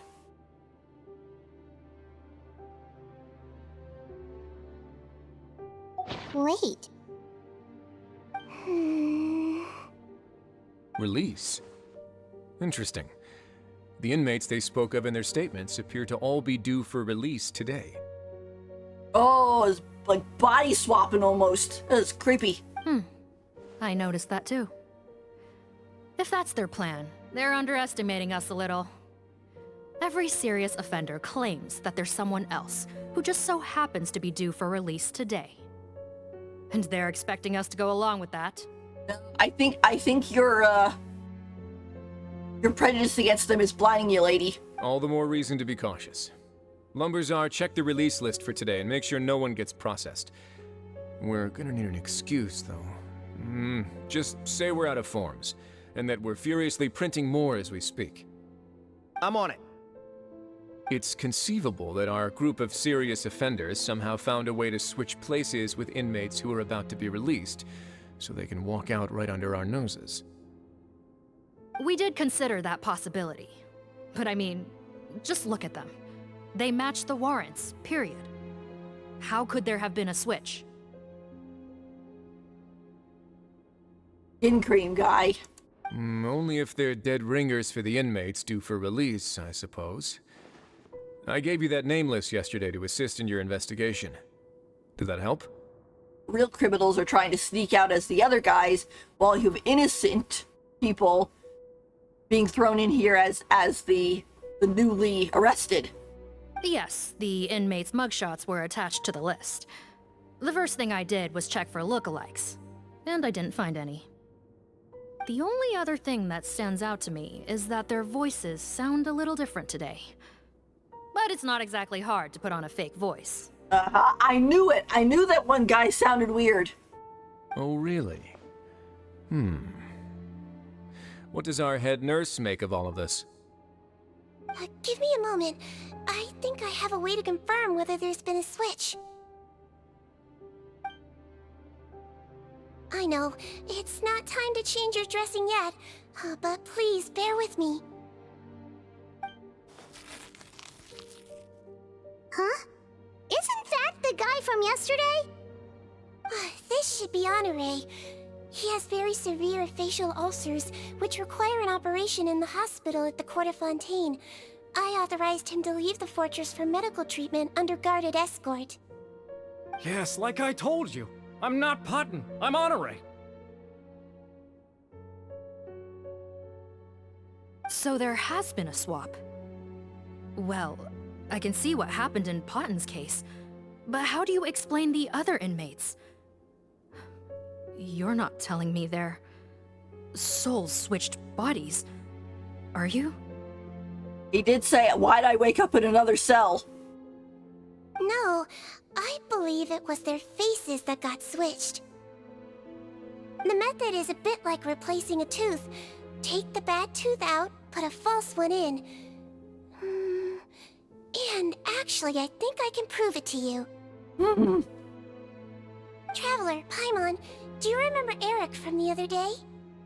Yeah, sure do. Then you can be my witnesses. To start with, please fetch the inmate who claims to be Eric.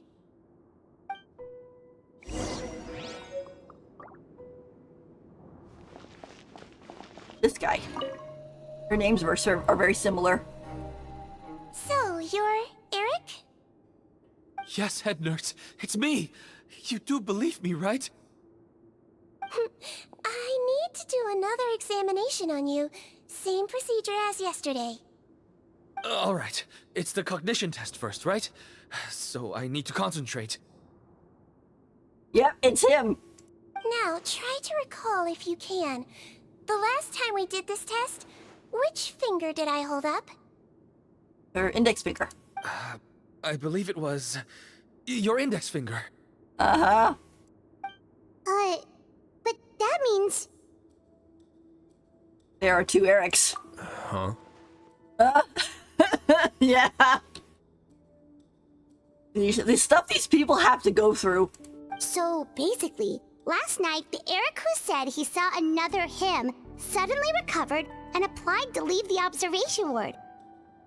Sigewinne did another test before letting him leave, but that time, she held up her pinky finger. Huh? I don't know about any tests last night. There was nothing to do in the observation ward, so I went straight to bed. Then I somehow woke up in a high-security cell. Well, in that case, there is a reasonable explanation for the strange events of the past 2 days. I don't know if swapping faces is exactly a reasonable explanation. I'm more of like, how? What is going on? So, what exactly happened? The gang of serious offenders wanted to break out of prison, so they identified a group of scapegoats, namely inmates whose terms were almost up, and planned to switch appearances with them. Last night, when Odilon was on duty, they ambushed him and had one of their group switch appearances with him using their face-swapping method. That allowed them to avoid scrutiny from the other guards. Then, once all the other inmates were asleep, Odilon spent his night shift carrying out the remainder of their switcheroo plan.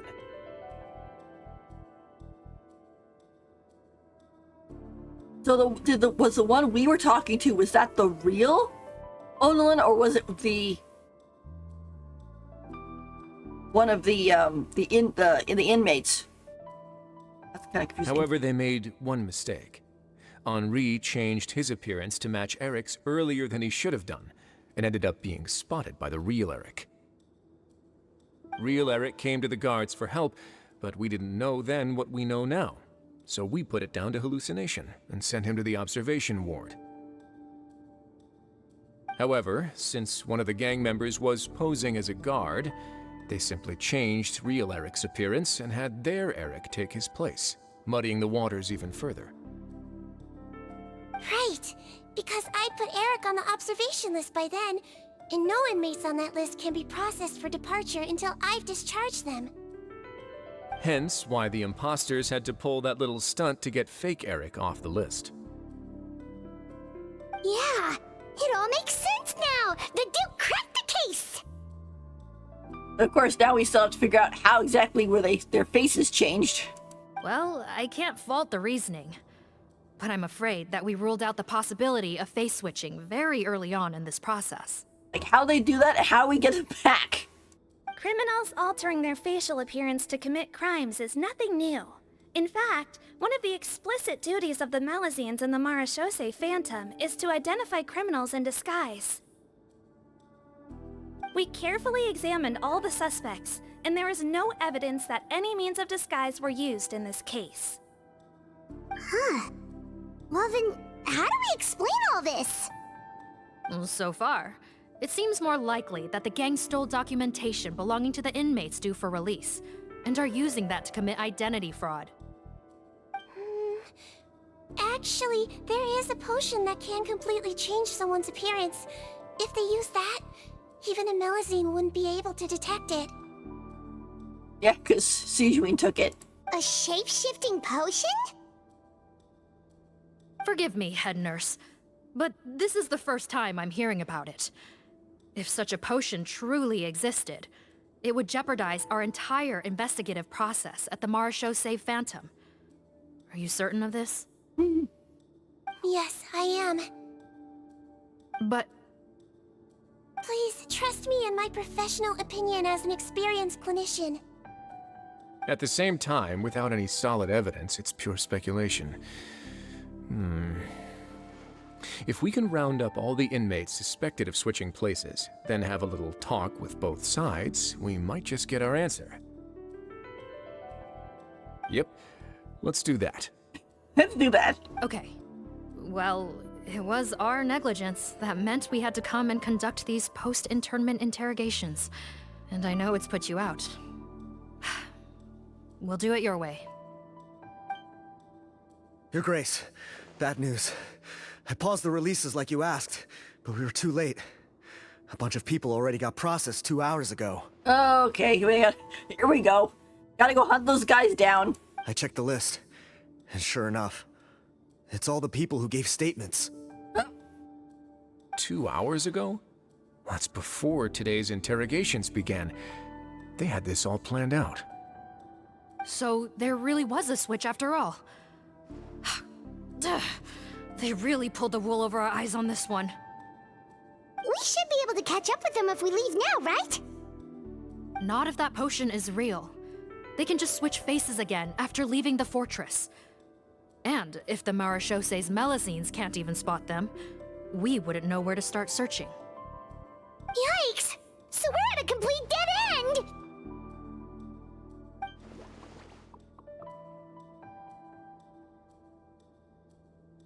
Well, technically there is one more lead we could follow up on. Which tail? We were only able to arrest this gang thanks to the help of a researcher from the Fontaine Research Institute. I believe his name is Rawat.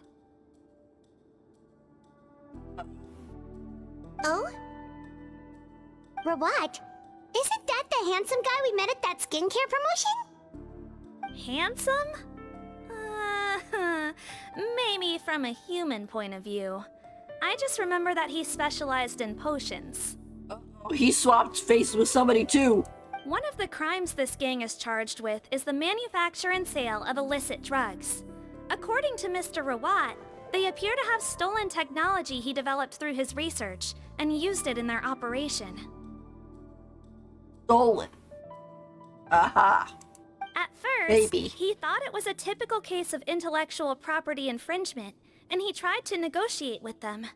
But once he discovered their criminal operation, he reported them to the authorities. Sure, he did. Thanks to his report, we were able to swoop in and arrest them all in one go. What a hero! Bet that took courage on his part. No doubt. This is worth following up on. As the one who snitched on them, it's highly likely that Rawat will be targeted by the escapees. That aside, since he's negotiated with them in person before, there's a chance he'll have some additional information for us. Understood, Your Grace. My team and I will head to the Fontaine Research Institute right away. In the meantime, please keep an eye on the face switch victims for us. Of course. Miss Morgan, I'd like to come along and help you catch these criminals. Huh? Why's that? Well, I'm the one who discharged the fake Eric last night, so I feel partly responsible. Don't say that, head nurse. Your focus was on the inmate's health, and rightly so. We can't ask you to help with arresting criminals. That's our duty. I also have a more personal reason. Cotton is a patient of mine, and if I don't get a new batch of medicine to him in time, his condition will get much worse. Look, head nurse, I completely understand where you're coming from. But arresting criminals is dangerous business. And if anything happened to you, none of us can afford to take on that responsibility. They really care about her. Don't worry, I can defend myself just fine. Yep, and we'll be there. You say that, but still.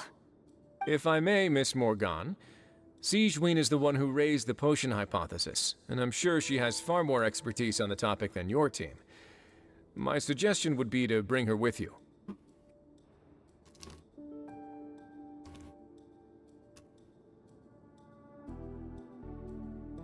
And if you really are worried for her safety, then...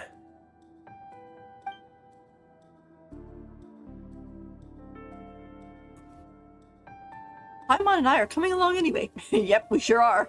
Ah, there you go, right on cue. Knew I could count on you. No problem. Okay. Well, since this plan has the Duke's blessing, far be it from me to refuse.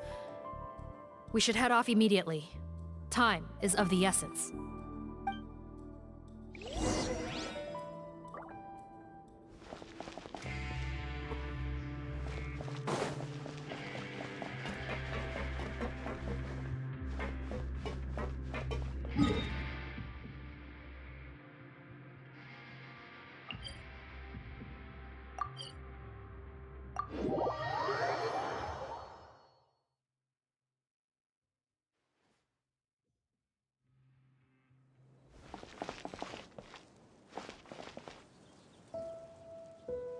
Greetings. Sorry to impose, but I'm afraid we're here on urgent business, and we're gonna need you to cooperate. The Marechaussee Phantom. Let me guess, you're investigating some more illegal research? Not this time, no. We're looking for a researcher. Do you know where we might find Mr. Rawat? I find it kind of funny that it was like, she's gonna go with her team, but then it's just her and us who weren't gonna come in the first place originally. So it's like, does that mean she was gonna come all by herself? That's dangerous. What?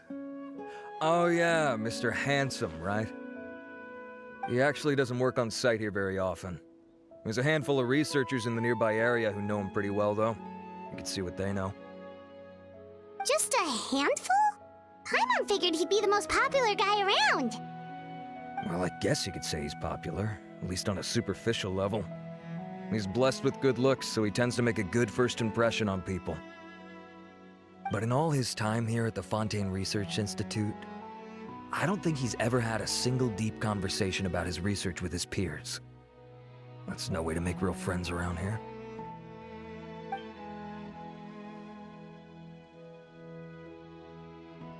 Outward beauty is the starting point, but you need inward beauty to... That's so keep it up. weird. He definitely didn't come across like a recluse at that product promotion. Oh, I don't find that weird at all. He definitely didn't strike me as the kind of guy who's good at making friends. Really? Paimon couldn't tell. Must be a Melusine perception thing. Okay, we should talk with his acquaintances. But we also need to check the Research Institute for any clues. Let's split up. It'll save us some time. Sure thing! We'll go ask around among the other researchers with Sigewinne. Paimon's suddenly kinda curious to know what everyone really thinks of him.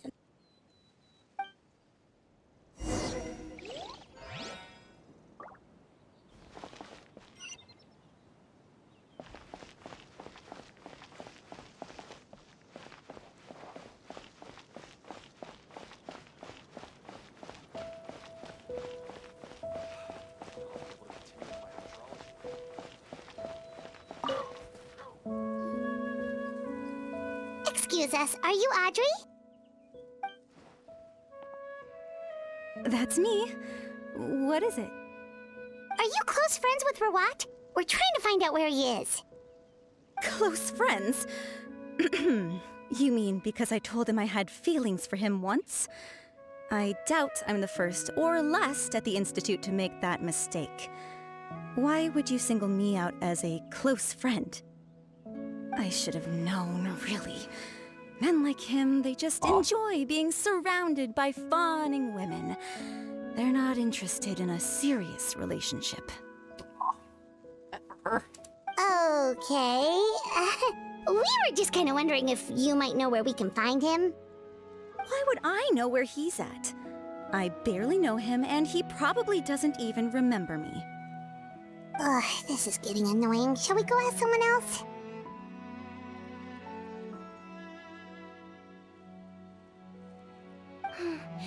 I think she knows Rawat better than she cares to admit. If we leave now, it might be a wasted opportunity.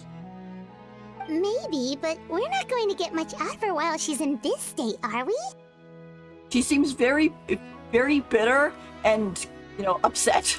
She's displaying symptoms common among people in love, if that's what you mean. But I know a cure. This is in, what is that? Unrequited love? So it wasn't returned to her and she's feeling upset about it. It's curable? Oh, we're still no closer to finding Mr. Rawat. Oh, by this point, he could be in grave danger. Sigewinne is really good at manipulating people. It's kind of creepy. Danger? Wait, why are you looking for him again? Oh, that's right, yeah! The Marashosei Phantom said that he's been targeted by some pretty bad people. We need to make sure he's safe. What? How has this happened? He seemed fine when I last saw him, and that was only a couple of days ago. Just happened to run into him, of course. Oh, I see. Well, do you have any thoughts on where he might be right now? Okay, but this is purely out of concern for his safety. If he's not at the Institute, he might be at his mother's place. I heard she raised him alone, that they had it pretty tough financially, and these days she's housebound due to illness. He makes regular trips back home to check on her. Oh, okay. Do you know the address? It's like, oh no, he's got a sick mom? That's sad. And then, oh, do you know the address? Nope, sorry. I only found out the thing about his mother because it came up in conversation once. I was just trying to find out more about him, so I could get to know him better. When I told him I had a crush on him, I offered to help him take care of his mother. And yeah, maybe that was a stupid idea, but did he really have to yell at me for it? It's like, fine, I can take no for an answer, but what's with the temper tantrum? He's got some secret. Unbelievable. These guys only want to show you their charming, well-groomed exterior. They can't stand it when a few home truths shine through. Looks like her love syndrome is flaring up again. We We need to find out Mr. Rawat's mother's address. Let's check with the Marechaussee officers when we regroup. Cool, sounds like a plan.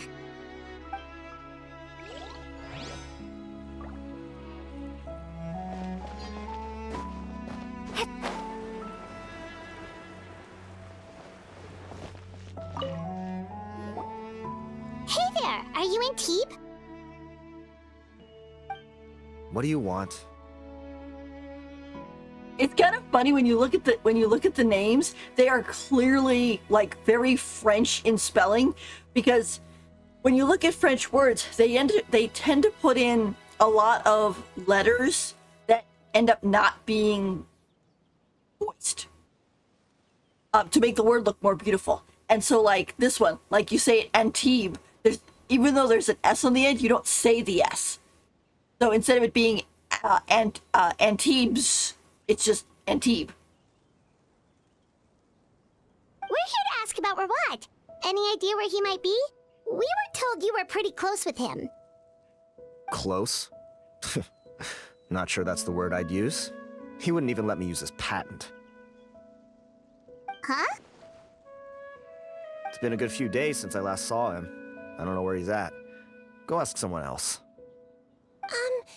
Would the patent in question happen to be related to the new skincare product he developed? Yeah, kinda. Butterfly dew, or whatever he calls it. I heard he made a tidy sum off of that one.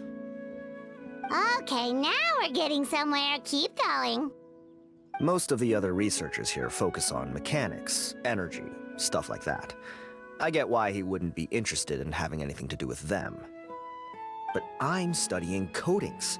There's a huge overlap in our areas of research. Why would he refuse to work with me? I bought his product once and noticed it contains a unique substance that might have applications in coatings too. If it worked out, I could probably make as much as he's making. Don't get me wrong, I had no intention of plagiarizing his work. I was hoping to get official permission to use his findings in my own research. Followed the proper procedure. It was all above board. I would have had to pay him a license fee and everything.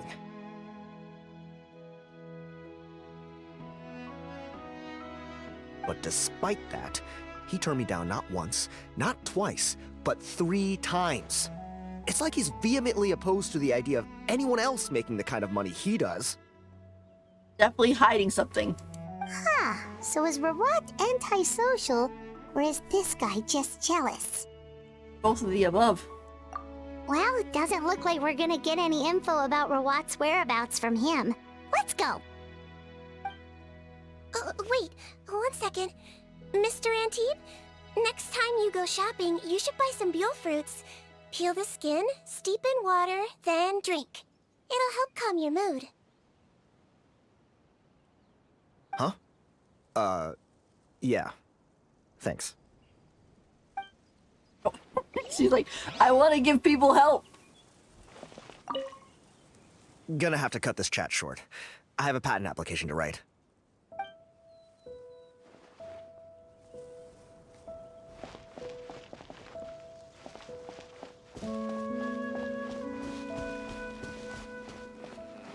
What should the next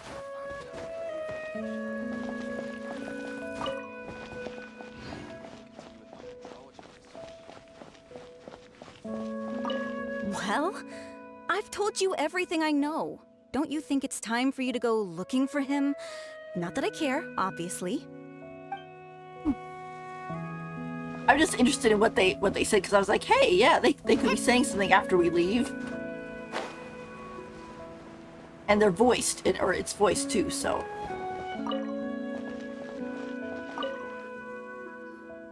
Sorry to bother you, sir, but are you Bertram?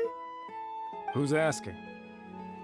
Just some concerned citizens helping out the Marechaussee Phantom with an investigation. We'd like to ask you about Rawat's whereabouts, if that's okay. We're told the two of you are pretty close. Not anymore, we're not. Turns out we don't see eye to eye. Oh yeah? What happened? The thing about us researchers is, most of us do what we do for some sort of higher purpose. But not Rawat. All he cared about was how to commercialize his findings.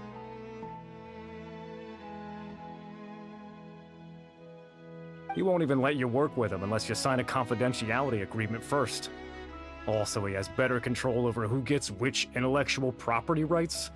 How are you supposed to get any meaningful research done working with a guy like that? Now that I've got my own technical solution for my compressor, I don't need to work with him anymore. So that's what Rawat is really like. We'd still like to know where to find him. Is that something you can help us with? Wait, you're... Yeah, I know you. You're the head nurse at the Fortress of Meripede. Alright, then I'm happy to help you if I can. I respect the work you do. Medicine serves the highest purpose of all the sciences. Aw. I like this guy. Wow, turns out Sigewinne's got some real clout. Thing is, I have no real way of knowing where he might be. I stopped working with him 2 months ago, and I've barely seen him since. But if you want my advice, I'd say go talk to the peddlers. There's a few he meets with every other day or so.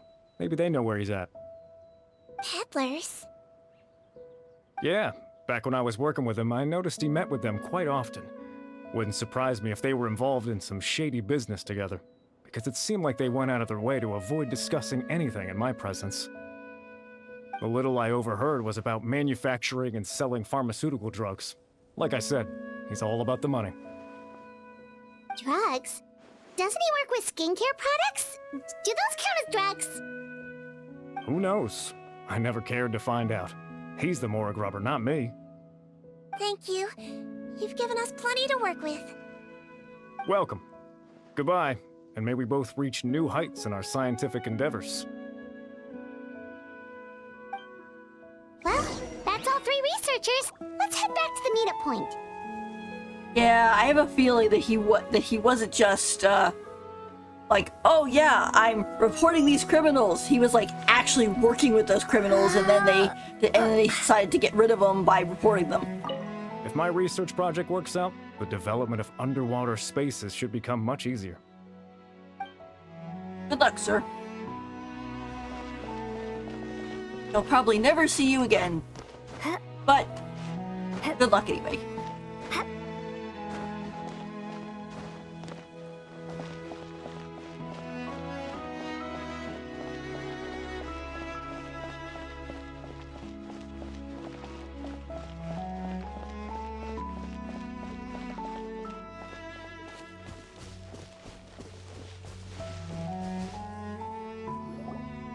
You know, Paimon started out thinking Rawat was a handsome researcher with a friendly and cheerful personality.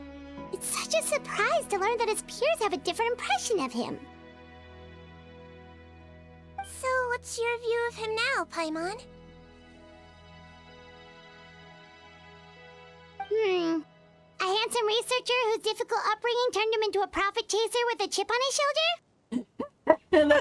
That's about right, actually. So your thoughts about his appearance haven't changed at all? He's still handsome on the outside. Well, his looks are kind of a big deal. At least in Paimon's opinion. How does such a handsome guy end up being so antisocial? Even with his difficult family background, it just doesn't make any sense. You can't judge a person solely based on their appearance. Head nurse. Traveler. I assume you've spoken with the researchers. What did you find out? Ah, there's the rest of the team.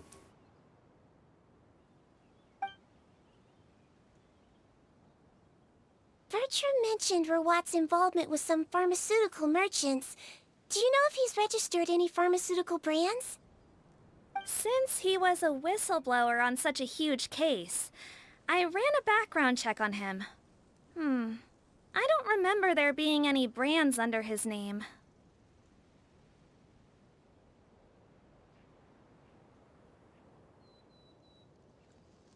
How strange.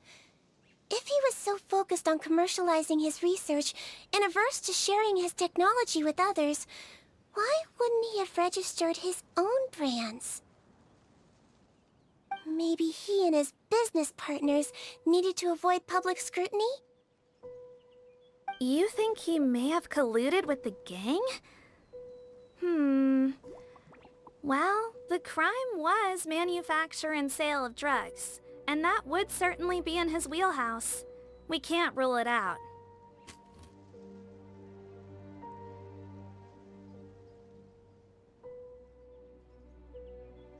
Isn't that pretty unlikely, though? He was the one who blew the whistle on them! Most children who come to me with tooth decay have suffered pain for a long time already, but they'll still try to hide the fact that they eat too many sweets. Grown-ups and children aren't so different in that regard. If you say so. I saw him when he came to make his report, and I certainly didn't get the feeling that he was the type to collude with criminals. Perhaps it's more likely that they were coercing him. You mentioned that he comes from a poor family. So, it's possible that the criminals approached him, asking for academic support, luring him in with the promise of riches. By the time he discovered who they really were, he was in too deep. They had leverage on him, so he was forced to keep working for them. I've seen it happen many times before. That does make a lot of sense. It would definitely explain why he was so unwilling to cooperate with his fellow researchers. No wonder he's so unsociable. He must be on edge all the time with a gang of crooks breathing down his neck. In that case, the situation could be worse than we thought. If Verwat was working with the escaped inmates, they're sure to know more about his whereabouts than us. Oh, there's a good chance they'll get to him before we do. Based on the information we've gathered so far, he was last seen 2 days ago. If no one's seen him since, maybe we're too late. Oh no. The missing persons case. 2 days ago? So he went missing right after that product promotion. Oh, it has been 2 days, hasn't it? Yeah, because we met up with Sigewinne and then had to wait. So yeah, it has been 2 days. That was the same day he reported the criminals too. Not a good sign. Don't worry, everyone. I believe we still have a chance. Since he disappeared right after blowing the whistle, it's likely that he's gone into hiding. Yeah, because also too, the guys he blew the whistle on just got out the morning of this day. So he's not disappeared because they got him, hopefully, because if they did, he wouldn't be missing for 2 days. But he is, so... Yeah, he must have been worried that they'd come for him. All the more reason to find him as soon as possible. The only lead we have at the moment is his mother's house, which you mentioned earlier. Seath, think you can find the place? Yep. When you register a brand, the Court of Fontaine requires you to provide a legal address. The one Rawat wrote down was in the outskirts of the city. That should be the place. Okay, then there's no time to lose. Let's move. I love her little bunny gloves.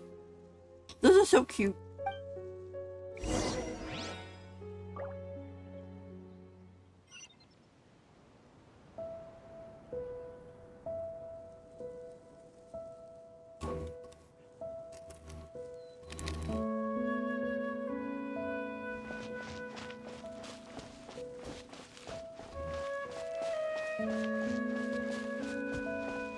There is a orange or boule fruit on top of this tree. I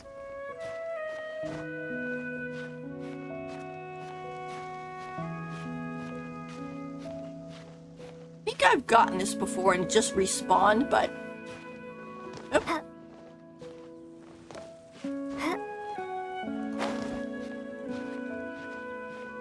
Climb up.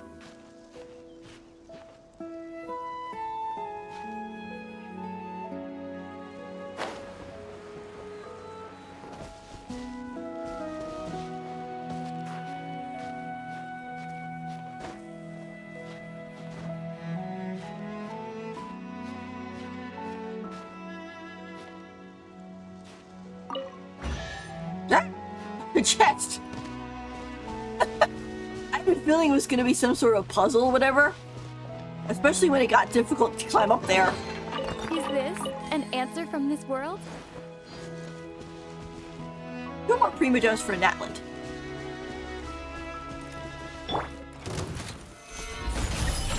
A bitter pill to swallow. Let's see.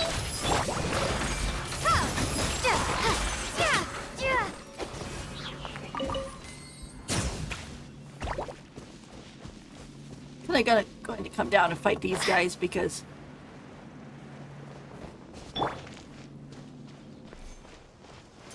I will have order. Solidify. He might feel a little bit. Yeah, calm down.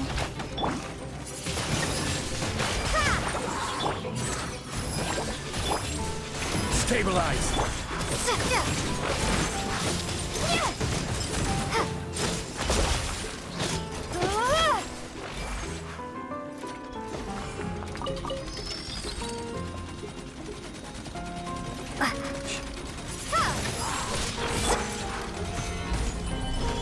Remember, health comes first.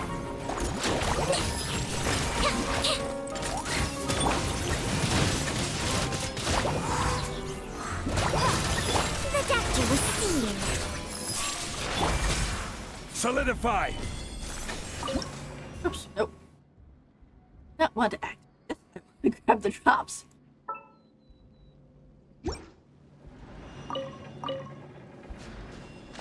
That second one surprised me. I was like, wait a minute, where'd you come from?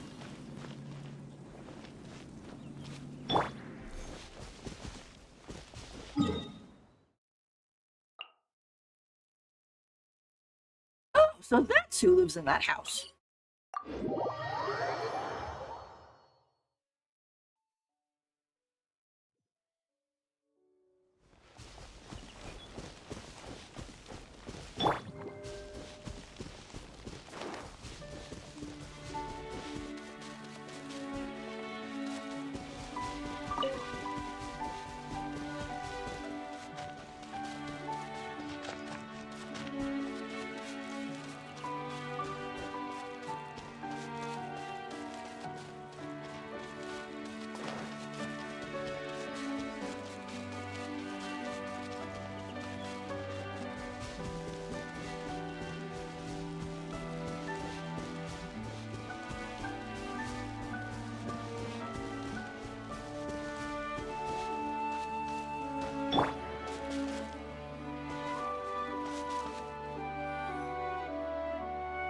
All right, this should be the house.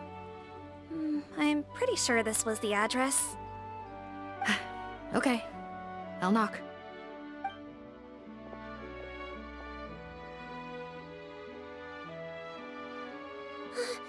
Sounds like whoever's inside has restricted mobility. Oh, it seems serious. What's the fastest way to get this door open? Oh, someone's been kidnapped. Break the door down? Break the door down. No, I'll handle it. Let the expert deal with it. There'll be a mountain of paperwork if we damage a citizen's property.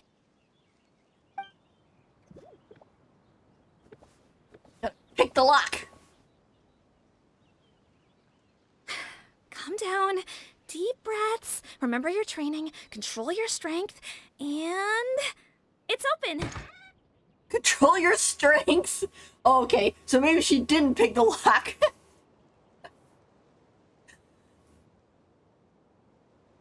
Seath, take a few people and lie in wait. Keep your eyes peeled for any activity around the house.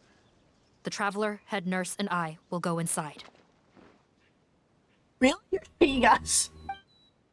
Does the police handle this part? Oh, they really are lying in wait, aren't they?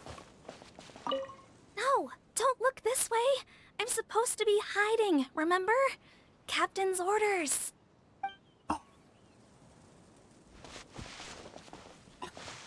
I'm supposed to be hiding.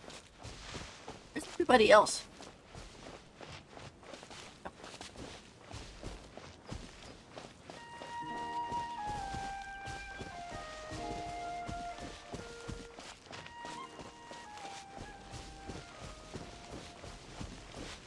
I don't see the brown-haired girl, but she might be hiding even really well. Back at the house.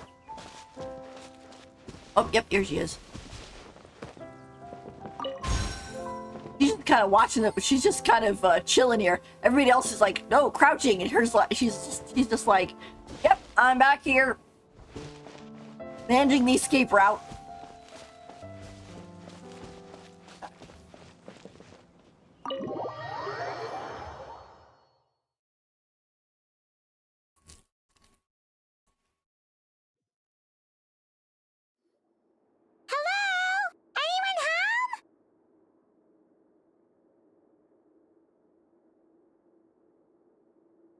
Oh, there.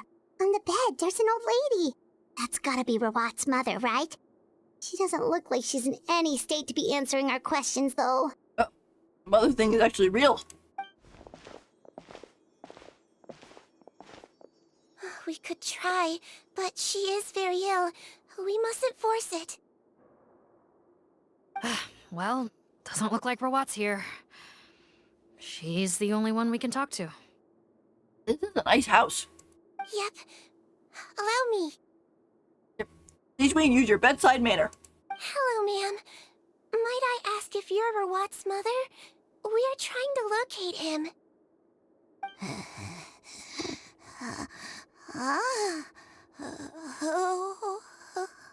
This old lady. Hard of hearing, perhaps. Does anyone have a picture of Rawat? I have one here. I'd like to show you a photo, ma'am. Is this your son? Do you know where he is?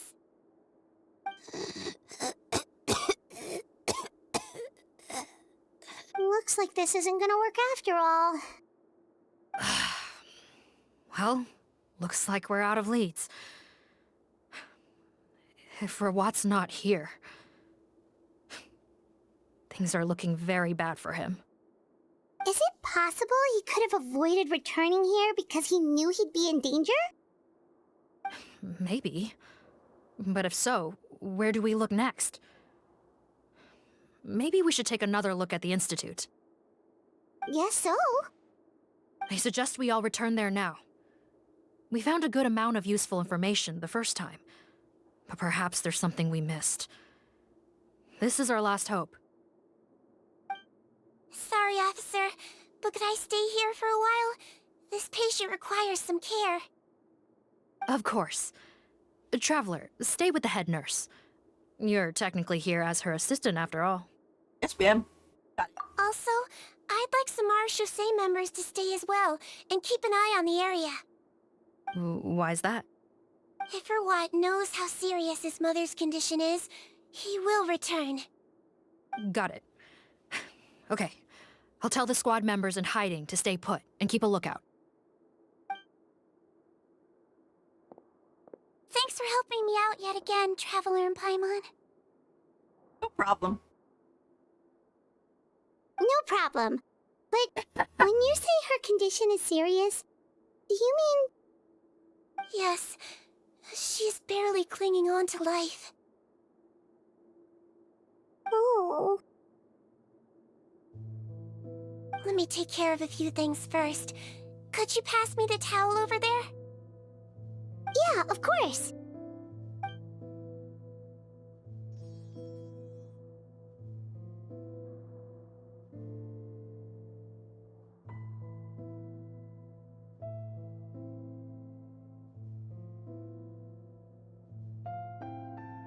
I can tell that her family has tried a lot of different treatment methods, including some very expensive medicines.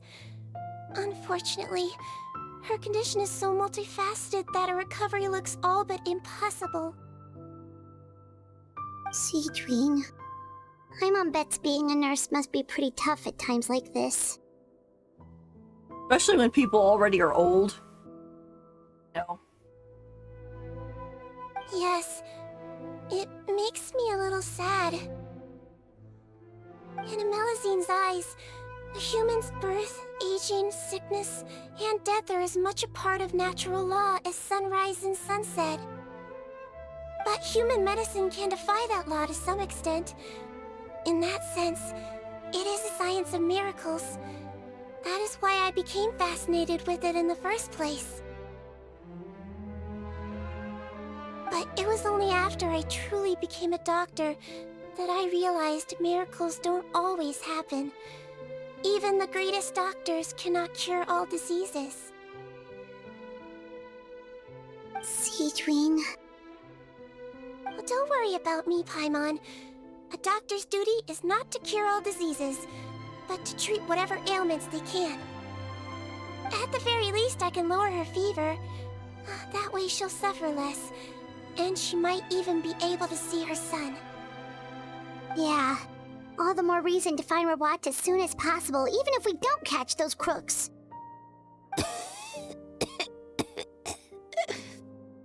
Oh, her fever is getting worse. Could I get some hot water? Sure, we're on the case.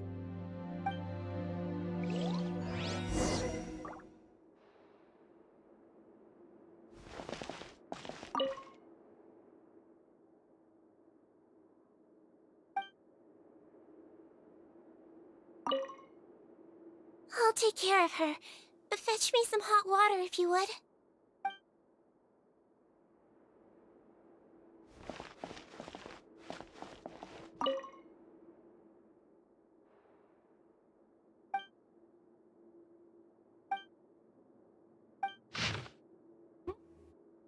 The way into the underground lab is written down in the journal. I guess we know where he went.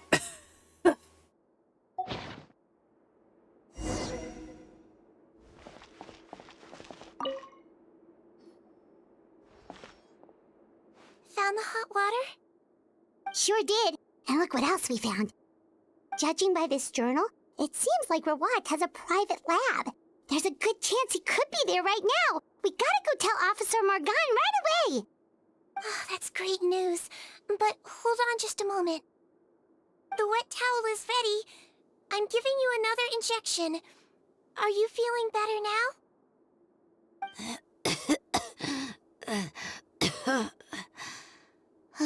It's all right. We'll go bring him back. Please hang in there. Oh, she's holding her hand. Thank you. Oh.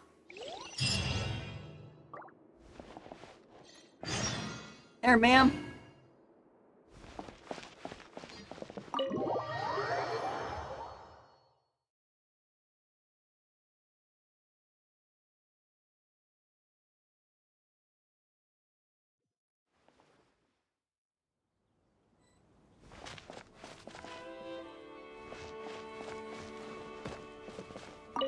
No, don't look this way. I'm supposed to be hiding, remember?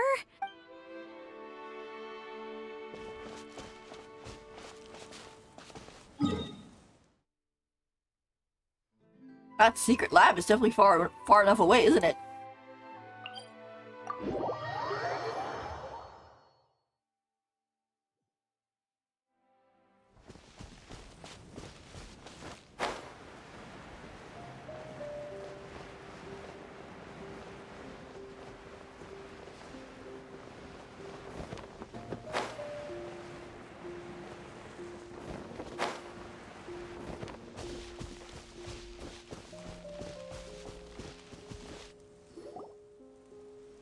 Wow, they brought a lot of people now.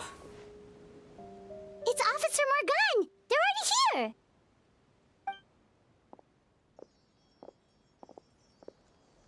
We came as soon as we heard the news. I can't believe we were so careless. The most crucial information of all was hiding right there, in that room. And we missed it. It's okay, don't beat yourself up. Don't blame yourself. Right now, we need to focus on finding a way in. There's a mechanical door over here! Hopefully the instructions in Rawat's journal will help us open it.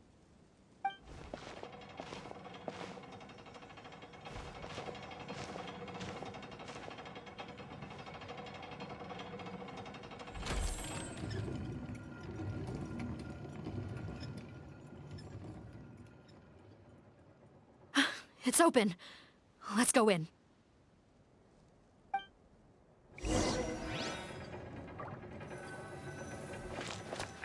Oh, before we go in, I have to stretch. I need a stretch break. I will be right back, okay?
Alright.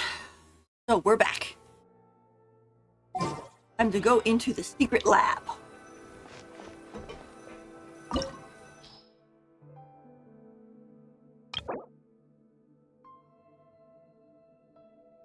I think what we'll do is I'm gonna put... Perhaps we could take a walk by a riverbank or somewhere similarly fluvial. I'll put Nivulet in the party because he's really strong, and so if we need extra help, we're probably gonna get a Sigewinne tester anyway, and so then we'll have five people. If we bring Sigewinne with us in the party, then it's like, oh, that Sigewinne will just cover over our Sigewinne. So.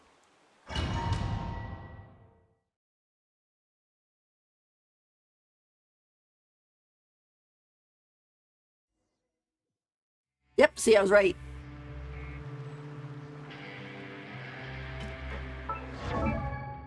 Let me see. This is what I was talking about. It's like her bow. I'll have to look up, and maybe there's a bow that's also HP that I don't have. But I mean, I think the only other HP bow is 3-star one. Have the obelisk set on her.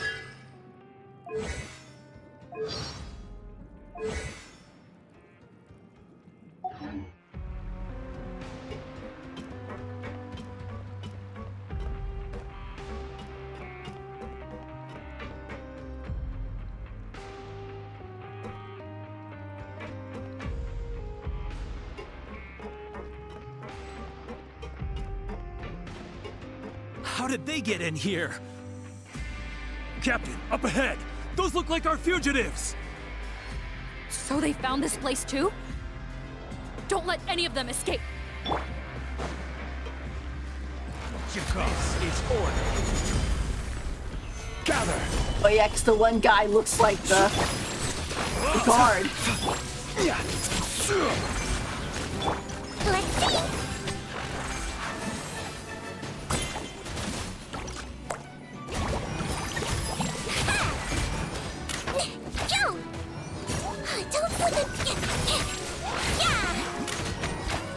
Settle down.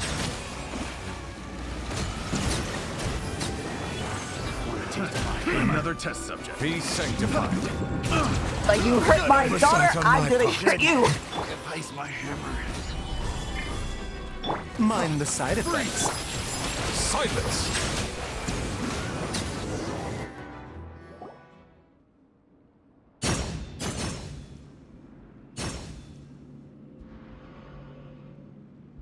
Captain, according to our list, many of the fugitives aren't accounted for. There may be others hiding deeper inside the facility. Ah, so these guys were just the lookout crew. The Marashose Phantom! How did they find this place? Yeah, his voice is different too. Wait, it's that guard from the fortress. That's right, I'm on your side. I mean, the Duke sent me. What's the matter? Some sort of mix-up? Mr. Odilon, didn't I tell you a few days ago that you need to stop all field work until you've recovered? Ah, well, you know, gotta help His Grace out. Share the load. Officer Morgan, this man is an imposter. The real Mr. Odilon has no recent health issues. Aha! What? But I... Looks like the head nurse was right about the face-swapping method. Arrest them all! DuPont, stay here and keep guard. And watch the exit. If we're not back soon, call for reinforcements. I like how much help we're getting, basically. It's like, yes, we're bringing in the police! Got it.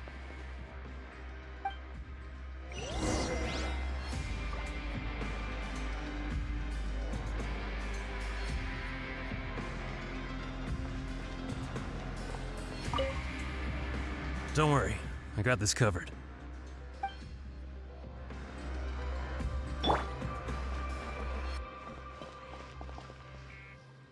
Just over there.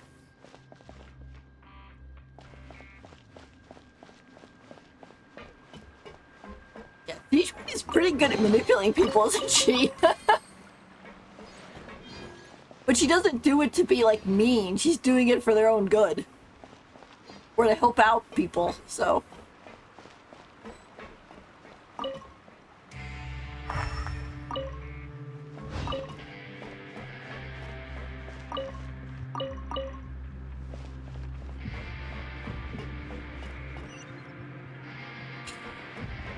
Let's hope this thing doesn't start spinning.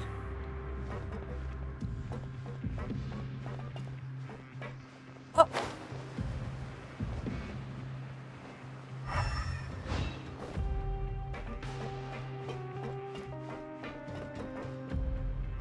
Don't want to miss any chests. I need the premium.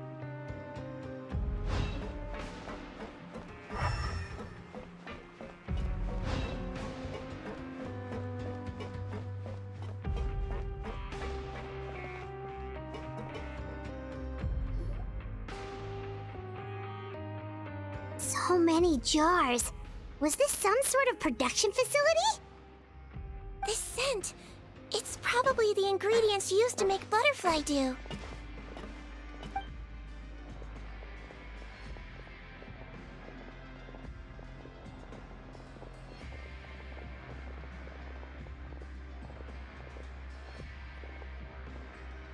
How come they're all empty?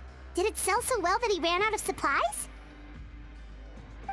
How strange. Why would Rawat choose to manufacture a popular product like that in such a difficult-to-reach location? Given our suspicion that he may have been coerced into the illegal drug trade, I would have thought that any production facility we find here would be used for illicit purposes. Perhaps butterfly dew is itself an illegal drug. Do you have any evidence for that claim? No, just a guess. We need to find Rawat as soon as possible. He has all the answers we need. Understood. Well, let's not linger here. Let's go. Come on.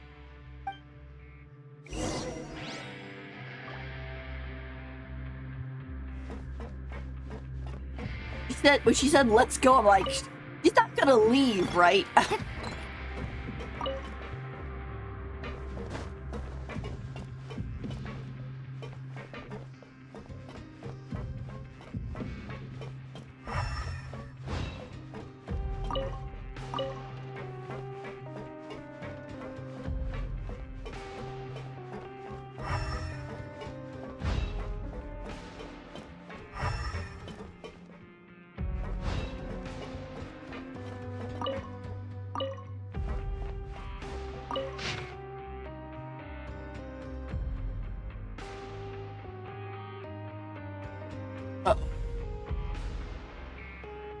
Source fluid. Is it because of the flood after all?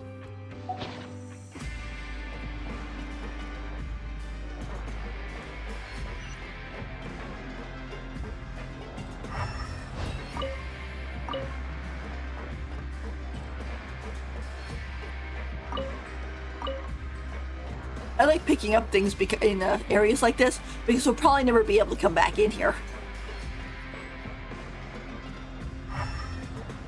Doesn't look like we're gonna get this door open. Let's find another way around. This is a creepy red.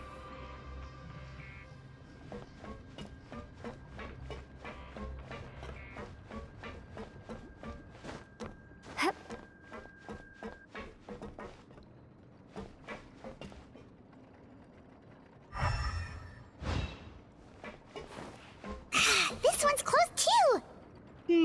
What's with those carts and tracks? Oh, maybe it's one of those doors that opens when it senses cargo passing through. There's a loaded cart right over there. Let's bring it to the door and give it a try.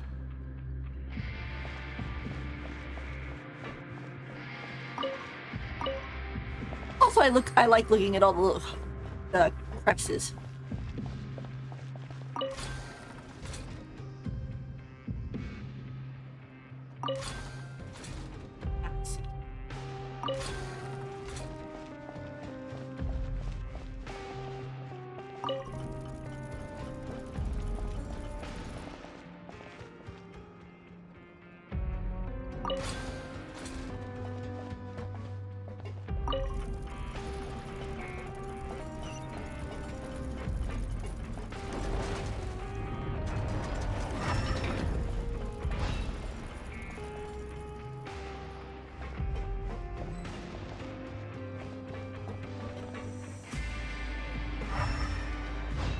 I'm assuming we're going to be getting over there, but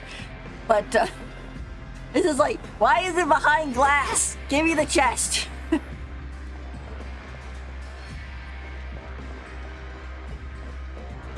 Because I don't think there were, yeah.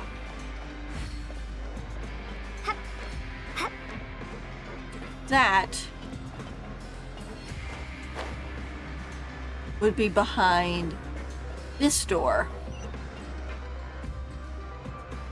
But there's no, like, taking that cart and moving it over here because there's no tracks, and also it's on a different levels. We'll get there. It's just very tantalizing, like, ooh, here's the chest, it's behind glass, ha ha ha. You can't get it right now.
Ah, okay, I see. We have to. Let's see. Counterclockwise. Start off.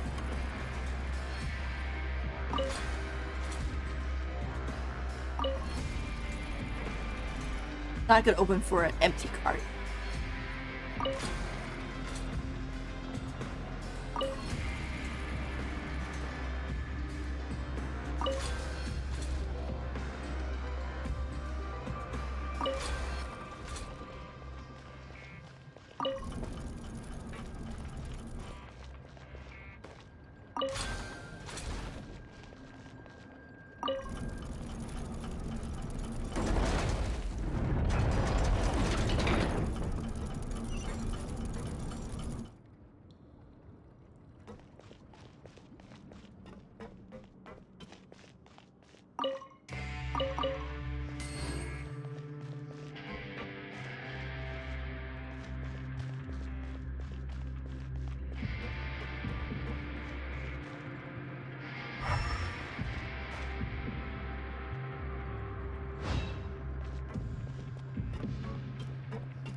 This room's much smaller than the others. Judging by the implements on the table, this looks like a potion-making lab. Head nurse! Over here!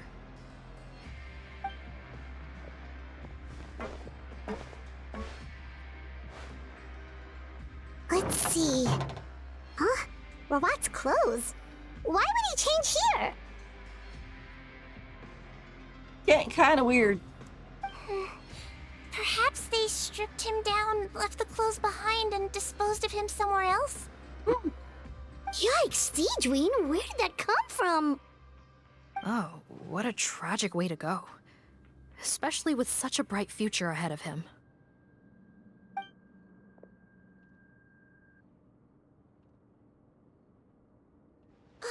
There's a path leading further on, Officer Morgan. Let's keep up the pace.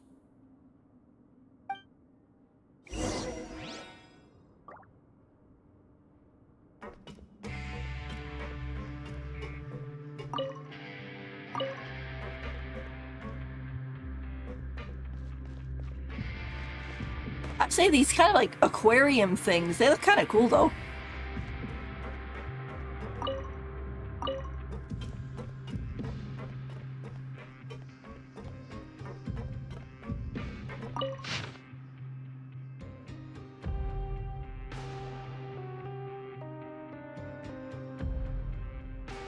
Oh, it's too late. Uh-oh.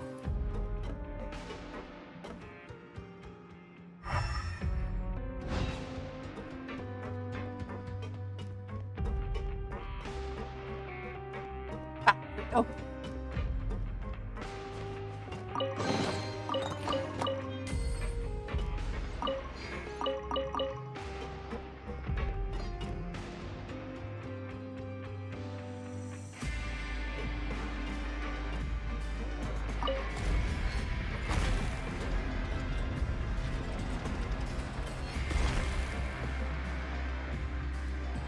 Disaster zone.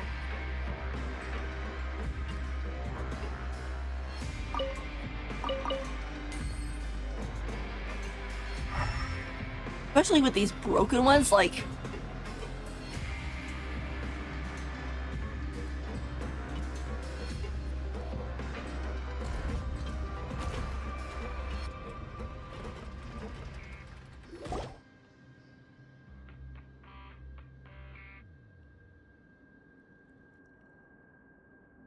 Shh! There's a whole bunch of people in there!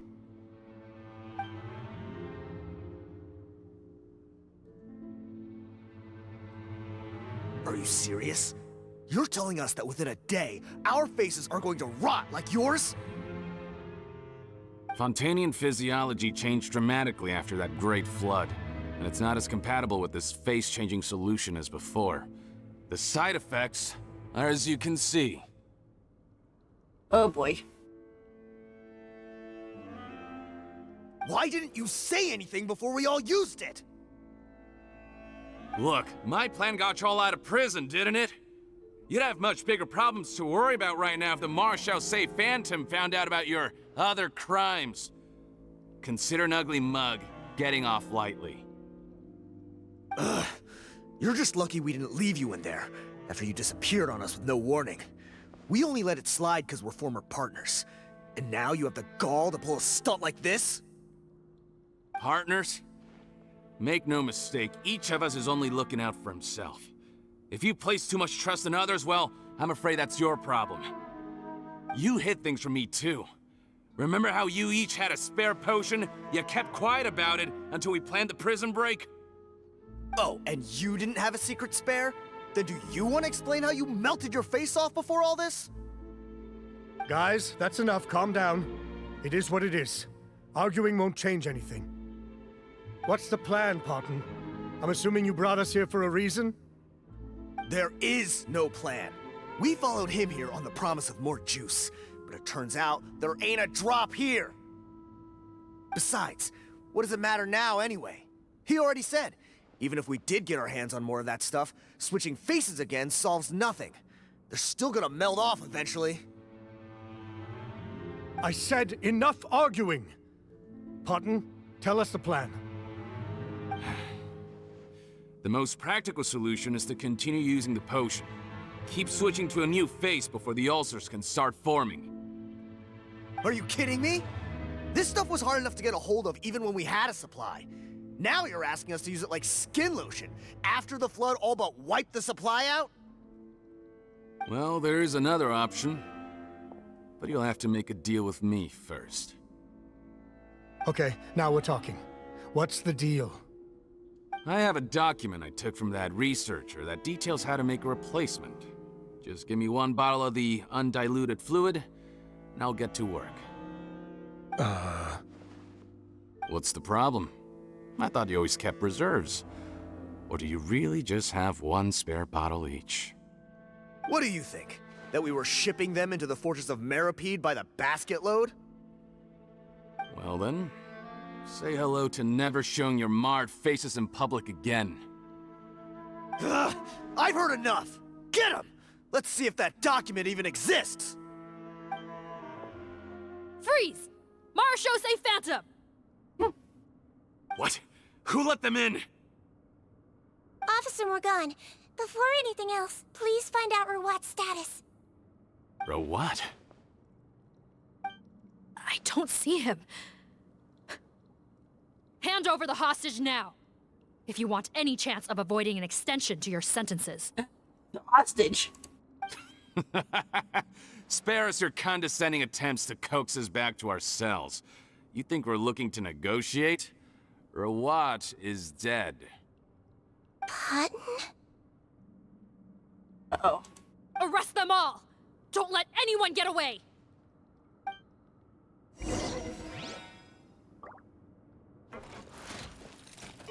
Let's blow bubbles! Order guide you. Solidify. Taking a turn for the better. Don't be nervous! Just relax!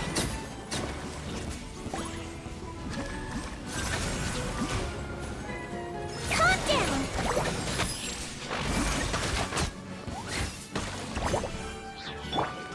This is order. Gather. A bitter pill to swallow. Remember, health comes first. Free. Let the mighty be humble.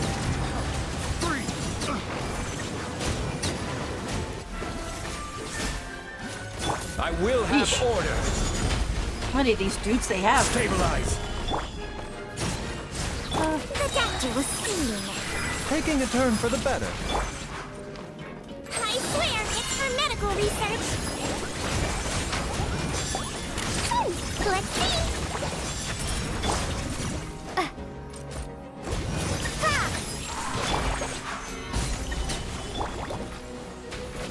Settle down.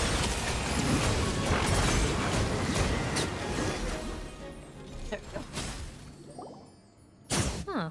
Gotta say, I never expected to see the head nurse in combat. Some patients respond better to a more aggressive treatment plan. Did we get everyone? Captain, we finished the head count. Potton's missing. Of course he is. Over there! The door's closing! He's probably not potting either.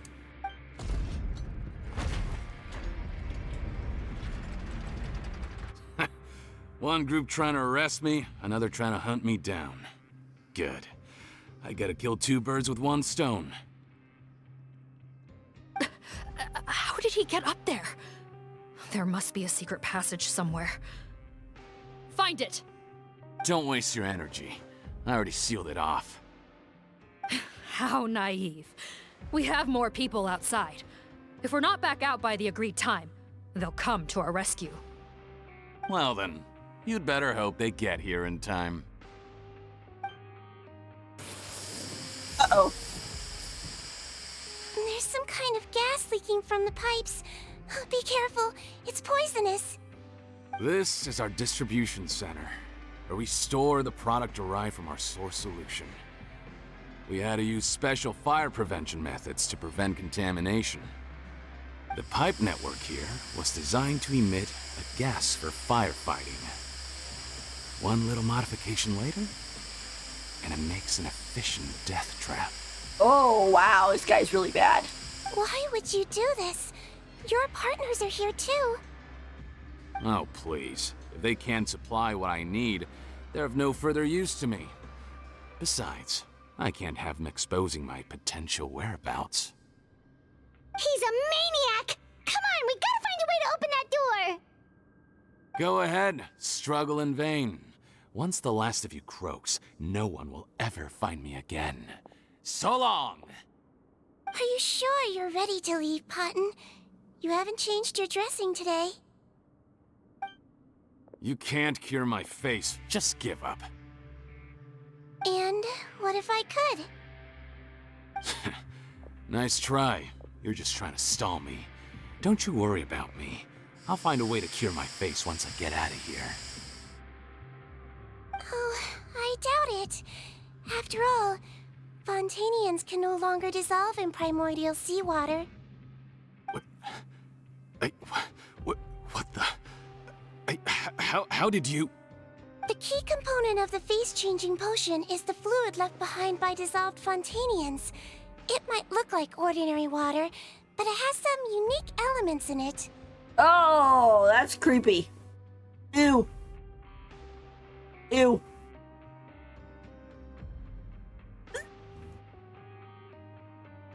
Before the flood, all Fontanians were Oceanids, physiologically speaking.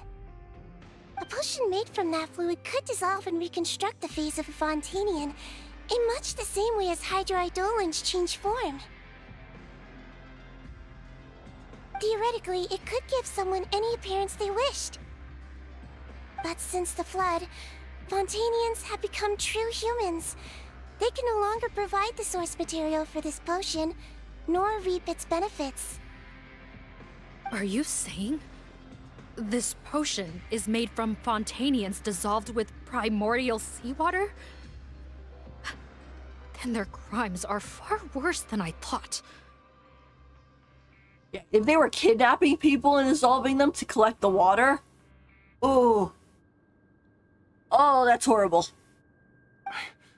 How could you know all of this? No, wait. Of course! Well, well. So that's why you have a human appearance. The witch did say, take on the sin. It also means that I have a formula you're unaware of. The air's getting thicker. It's getting hard to breathe.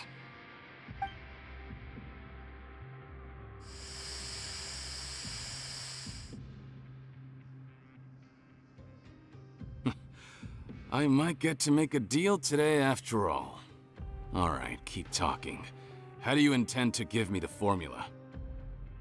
Oh, it's not a formula, but a finished product. I have a bottle of it right here. What? When I tried Rawat's skincare product, I noticed it had a certain special component in it. So I had my friends gather some other ingredients for me, and sure enough, a little experimenting later, I'd produced the potion. I'm guessing his skincare lotion contains the fruits of your joint research? Huh. Impressive guesswork.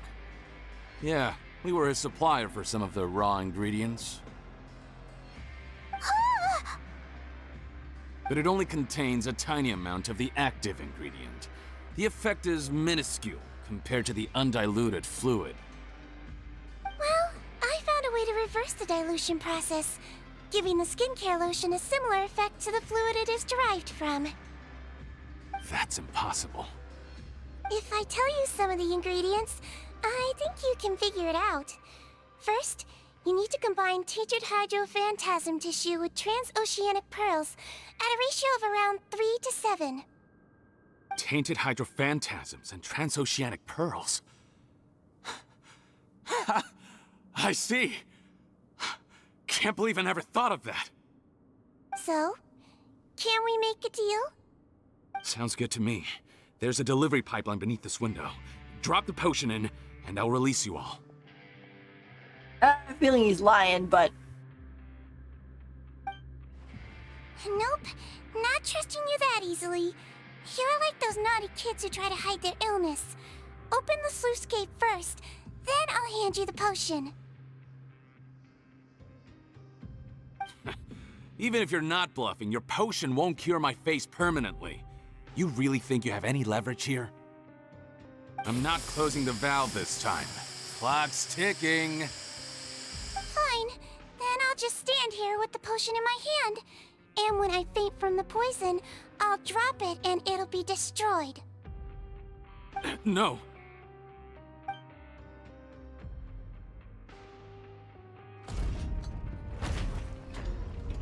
It's open! Disable that sluice gate! Jam it! Don't let it close again! That's more like it. In that case, a promise is a promise. Head nurse, there's too much poison gas in here. We have to leave, now!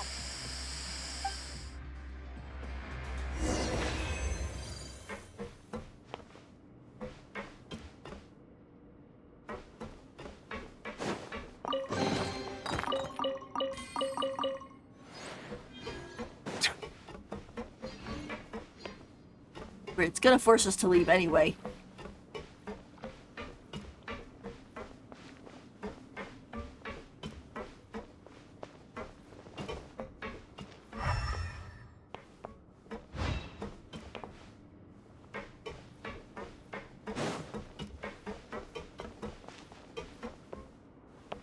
I don't think he's up there anymore.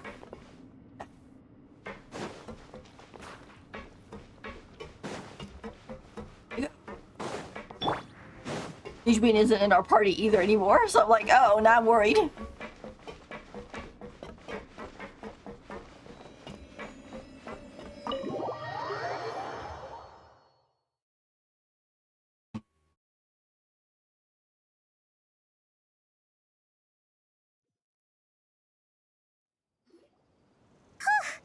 That was too close. That button is a real nasty piece of work. Oh, don't be too quick to sit down. Moving around a little will help relieve the soreness. Same goes for you, Traveler. Oh, but Paimon, you should be fine, right? Flying fast is pretty tiring too, actually. Anyway, that's not important right now. Paimon's still shocked to learn that there's a whole criminal operation going on behind that skincare lotion. Shame I ended up giving the improved version to Potton after finally making it for you. I'll make you some more, I promise. No, please don't. Paimon doesn't want to use that stuff anymore. Still, it was a pretty good job that Paimon wanted to buy some in the first place, huh? It ended up saving everyone's lives. That's gotta count for something. Yeah, Paimon was just kidding. Head nurse, I've done a final head count of our team and the criminals. Everyone's here and doing fine. We're ready to escort the fugitives back to the fortress of Meripede. Potton got away, though. It's a shame that we didn't find Rawat. At this point, I'm afraid he's probably deceased. What a horrible bunch. Especially that Potton guy. If he hadn't made good on that deal, we'd all be dead because of him. No, we wouldn't. I always keep a whole bunch of antidotes on me for emergencies, and one of them neutralizes that poison gas. We'd have been fine, even if you hadn't opened the gate. We would have been fine. What? Then why did you give him the potion? If this is true, I must concur. Sorry to be blunt, but I think you made a bad decision by handing him that bottle. If he changes his appearance and flees Fontaine, it's unlikely that we'll ever find him. No matter how cooperative his accomplices are when we question them. No, you don't understand. I gave him the potion precisely so we could be sure where he'll go next. Aha, he didn't escape us. What do you mean? We gotta hurry. She won't last much longer. Oh,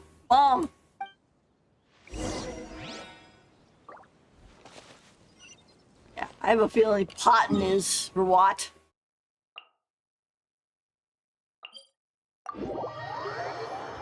That's why he was like, oh, I got a paper from that researcher. It's because he is the researcher.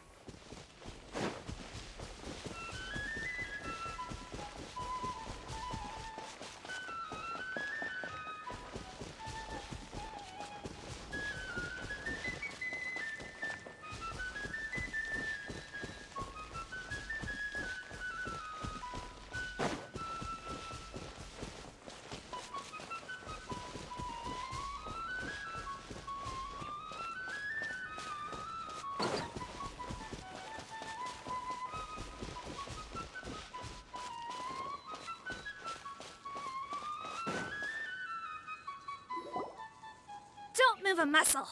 I might be short, but I pack a mean punch. I might be short. Captain, you're just in time. While I was lying in wait, I spotted this crook snooping around, trying to find a way in. So I detained him. Oh, his face. Are you... Potton? So this is where you were heading, huh? What? This is how Potton looked before his face was marred. His current appearance matches the mugshot on his arrest warrant. I see. Wait, so what's going on? Wasn't the whole point of the potion to disguise himself and escape Fontaine? Why would he change back to his original face and run right into our trap? Because he's Rawat and he wants to go see his mom. Enough of this nonsense. Let me in. You better pipe down. There's an old lady in there who's very sick. No way are we letting a crook like you inside. To heck with it. Listen to me. I'm Rawat. That's my mother in there. He's gotta be lying, right? Rawat was a victim in all this. He was forced into it against his will. How can he and this monster be the same person? Forced against his will. That's the funniest thing I've heard all day. How much do I think Melusine's bench? I don't know, but I would assume they were pretty strong. I mean, considering that they are the daughters of Elinas and he's a dragon, you know, especially if they can, excuse me, if they can hold positions as police officers and other positions like that, they must be pretty strong. Back when I was being coerced, everyone thought I was colluding of my own free will. And then when I actually became a criminal in my own right, you all suddenly thought I must be under duress. Amazing what a difference a handsome face makes. Save us the speech. Explain yourself. You want an explanation? Fine. I'll tell it how it is. When I was just Potton, the whole world treated me with contempt. Ew. What do you want? Get away from me. This is the background here. Women despise me. Collaborate? You don't look like much of a researcher to me. My peers scorned me. Mr. Potton, was it? I'm most interested in your research. Consider my offer carefully. I doubt you'll find other investment opportunities. Only villains would work with me. You want out of the game? Forget about it. Turns out, I slipped up a little. Left your picture with some Marechaussee Phantom officers. Easy mistake to make. Now they've listed you as an accomplice and drawn up an arrest warrant. So I suggest you put any thoughts of running away to rest. If you get caught by the guards for being in the synth business, you ain't ever seeing the light of day again.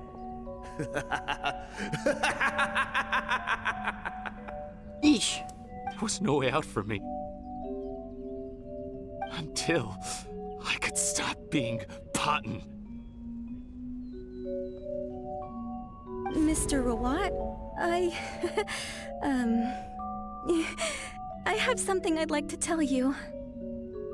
I became popular with women. This new potion you developed is fascinating. Genius, in fact. Would you consider working with me? I'd be happy to sign a licensing agreement. My peers looked up to me. Okay, I'm very interested in your research, sir. You must no doubt have offers from countless investors, so far be it for me to ask for a full collaboration, per se. I merely wanted to express my interest. No pressure at all, naturally. And the villains even began to fear me. Becoming Rawat showed me what a superficial world we live in. But I did not hold a grudge. After all, this superficiality could be made to work in my favor. Or so I thought. But alas, the world seemed bent on finding a reason to make me despise it. Mother, I'm back. How are you doing? Who are you? Yeah, she doesn't recognize him. Hi, Anime Gladdy. I'm doing okay. We're doing Sigewinne's story quest. Finishing it up, I think. I bought the best medicine Mora could buy, but nothing would cure her illness. In the end, I hoped she'd at least be able to see her son one last time before she passed, but when everyone else rejected me, the only person who cared about me was my mother. Then, when I became a rising star in the Fontaine Research Institute, I was unrecognizable to her. I have to let her see me again. Even if it means donning my own wretched, ugly face. Well, is that enough explaining for you? Now do you understand? Let me inside already! Have you ever considered if you'll even be able to look your mother in the eyes after what you've done? She's got a point, but the lady's dying. Let him go see his mom. You found a way to completely change your identity. You could easily have escaped from them. But no, you chose to keep working with them. Why would I want to give up on such a lucrative business? The profits were dozens of times that of the synth business, and it was all above board. So you kept being a villain just for the money? Well, he was paying for his mom's medicine. Villain? By what standard? Is doing evil deeds really what makes someone a villain in your eyes? Or does it all come down to the way they look? None of you saw a villain when I was wearing my other face, did you? You have no right to judge me! You're all just fake people living in a hypocritical world! I regret nothing! My mother would understand! You're a villain to the core! But especially that tongue! Honestly, I don't see a villain when I look at your current face either. Yeah, because Melusines don't see beauty. Yeah, I let Bro see his mom, yeah. Don't humor me. You don't seem surprised by my confession in the least. How long have you known the truth? I didn't know anything for sure until you chose to take that potion bottle and spare our lives. But if you're asking when I started suspecting you, it was the first time you came to see me at the infirmary. I had to confirm my suspicions. That's why I chose to join this investigation. Are you kidding me? A young, promising researcher and a wretched criminal? What on earth gave you the idea that they could be one and the same person? Well, there were no visual clues. This potion's face-changing effects are very powerful. Even as a Melusine, I couldn't see through the disguise. But I believe I understand humanity a little better than most of my kind. Humans have certain fundamental qualities that do not change with their appearance. Fundamental qualities, huh? So you think you're the one who's seen through me, do you? Most people probably don't know this, but I think I can guess what your deal is. Melusine constitutions are very close to that of water, so it stands to reason that the potion should work on them too. You use it yourself, didn't you? That's why you have a human appearance. Sigewinne? She did say the witch gave her a potion. Yes, you're right. I'll bet it was back in the days when Melusines were discriminated against because of their appearance. It was either carry on living in the gutters as part of an alien race cast out by humanity, or become the head nurse of the Fortress of Meripede, revered by all. Not a hard choice to make. It's a no-brainer. So you see, you and I were the same. And I'm the one who saw through you! That's not important right now. You came here to see your mother, didn't you? Well, I can grant you your wish. Huh? Head nurse, I'm not sure that's a good idea in his current state. Don't worry. Back in the warehouse when I traded the potion for our lives, I was doing it to test him. He was willing to risk sacrificing his only chance of escaping capture by opening the gate in exchange for the potion. Also, he could see his mother again. If nothing else, his concern for his mother is genuine. I see. Even bad guys love their mothers. So before you arrest him, please allow him to see his mother one last time. The Traveler and I will accompany him. You have nothing to worry about. All right. I understand.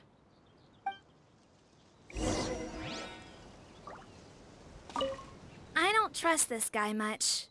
Be careful. Join the head nurse inside. If he tries anything at all, shout. Will do.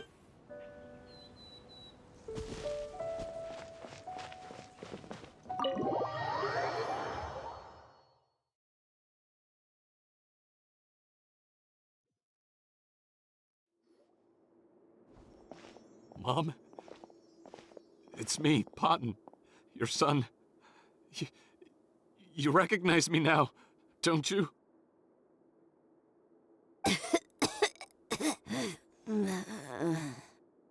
Mom, what's wrong? I'm sorry, but I have some bad news.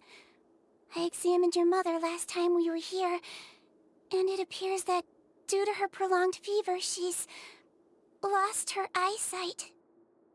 Oh. Sheesh. I'm kind of bad for this guy, honestly. What? Your appearance no longer has any bearing on her ability to recognize you.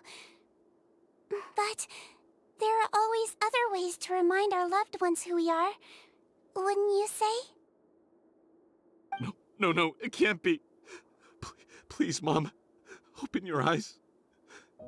It's me, your son, Potton.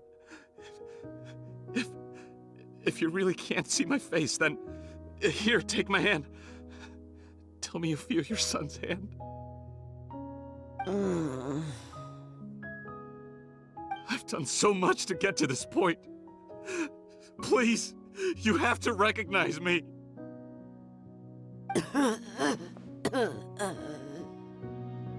No. The temperature of his palm must have changed. I'm sorry. It seems I couldn't bring him back to you after all.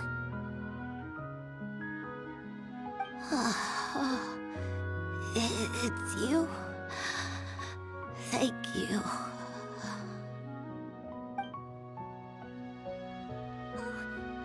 Of course. Oh my gosh, she just died. Oh, it's so sad. Mom, why will you answer her and not me? Why?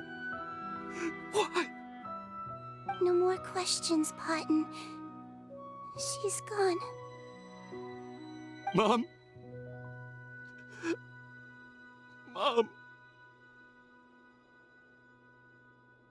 I'm sorry to say this, Potton, but you and I are not the same.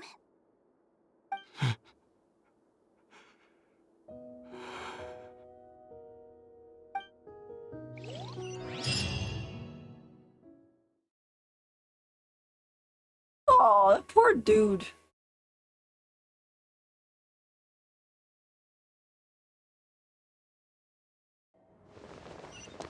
I mean, I know he did bad things and stuff, but still. Poor guy.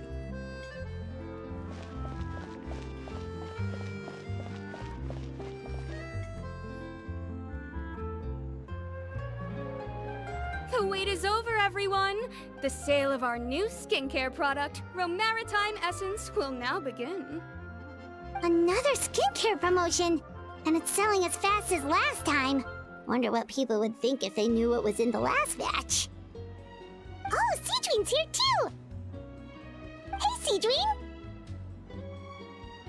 I still feel sad about the guy. I'm not ready for this bright sunshine, high speed stuff. Oh.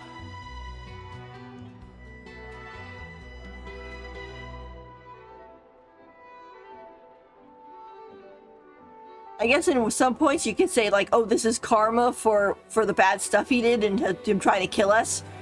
But I still feel bad for him. Oh, Traveler Paimon, hello. Oh, I hope you two got a good rest yesterday after all your hard work. Of course! Nurse's orders, right? Anyway, are you here to take notes for your next article? Actually, I'm mostly here to help Officer Morgan wrap up yesterday's case. Ah, that reminds Paimon. That stuff sold like crazy, didn't it? Is it gonna cause huge problems? Nope, there's nothing to worry about. Unless modified, Butterfly Dew is an excellent skincare product that's completely safe to use. But wait, doesn't it have like dead Fontanians in it? Ugh. Besides, officers have already retrieved all Butterfly Dew purchased on the market. Now it's just a matter of disposal. After consulting Monsieur Nervulette, I came up with a way to neutralize any harmful effects, so it'll evaporate naturally without polluting water or soil. Wow, it's Sigewinne to the rescue again! Thank you for serving as our consultant, head nurse. All the butterfly dew we recovered has been disposed of, according to your instructions. Great! Good job, everyone! Also, you mentioned you wanted a copy of Rawat's interrogation records. Well, technically, Potten's records. Anyway, I have them with me. Here. After he saw his mother for the last time, it was like all his mental defenses came crashing down. He put up no resistance during the interrogation, and answered all our questions. We learned a lot. I do feel really bad for him, though, because he was doing all that to make money to buy medicines for his mom. And then she dies, and she didn't even recognize him, even though he had thrown away the handsome face. So, it's really horrible. I can understand why his mental defenses came crashing down. Everything he did was worth nothing. And now he has no reason to do anything. Keep an eye on that poor man. Apparently, the formula was something he discovered by chance while helping the criminal gang produce synth. Later, he came up with the idea to dilute it and use the resulting substance as a skincare product. Their supplier was Vache, but you could also argue that they were the ones doing him a favor. His operation helped Vache's gang dispose of an enormous amount of evidence. Oh yeah, Vache was the guy who was dissolving ladies and trying to, in an attempt to get back his girlfriend. So he was a big murderer. So at least you could say that Potten wasn't the murderer. He was just accepting the stuff. It made for a seamless collaboration. One man's trash was another man's treasure, and there were no loose ends. It's no wonder we never noticed what Potten's gang was up to. Vache again, huh? Is there still no end to the harm he caused? Make no mistake. The crimes of Vache and his accomplices will come to an end. It's only a matter of time. Considering last time we saw Vache, he was driven insane and died due to Oceanid murder. So, since the flood cut off their supply of primordial seawater, they've been forced to resort to riskier methods, like using their private reserve to attack people on the street. Naturally, those attempts all ended in failure. Yeah, because people aren't going to dissolve anymore. After receiving numerous reports, we were able to zero in on the gang and eventually round them up. That sounds more like it. Based on what he told us in his confession, we pretty much had him backed into a corner, even though he made a point of distancing himself from the gang while disguised as Rawat. He tried to throw us off his tail by reporting his accomplices, giving him enough time to transform back into Potten and see his mother one last time. But there was one thing he hadn't anticipated. Even though Potten had been missing for a long time, we were very much still on the lookout for him. So, the moment he appeared in public, after changing back to his original appearance, we caught him. So he tried this once before, huh? Guess he really did want his mother to see him again. But in the end... Looking at the interrogation records, it seems like he spent the first sum of money he earned as reward on his mother's treatment. Yes, which is why I suspect that his initial motive for using the potion was not personal greed, but a desire to become somebody who had the power to save her. Even so, he went too far. In the end, he got what he deserved. Still a bummer, though. I understand. Thank you for bringing me these records. Why did you want them anyway? Cotton was one of my patients, so I need to put together a medical file for him. My teacher always stressed that a person's life experiences are just as important to their file as their medical history. Why are you still treating him like your patient? Isn't he kind of beyond redemption now? He's still a human being. That may be true, but a patient is a patient, regardless of the choices that bring them to my care. One last thing, head nurse. Please keep everything you know about this potion a secret. It would be for the best if most of Fontaine knows nothing of its existence. I know my fellow officers and I will be able to sleep easier if that's the case. Yeah, we don't need any more people changing their appearances. Of course. Not to worry. Thank you for understanding. I'll take my leave then. Later. So, Sigewinne, did you really use that potion yourself? Why do you sound so surprised, Paimon? I told you all about it. It was quite a while ago now. Which? You mean that story about the witch and the potion? So it was really, actually, genuinely a true story? Of course it was. Why would you think Sigewinne would lie to you? Yes, it really, actually, genuinely was. But... I know. There are some secrets I can't tell anyone about. But considering everything we've been through together, I know I can trust you with them. Before I tell you, though, could you follow me somewhere? I want to pay my respects to an old friend. Of course!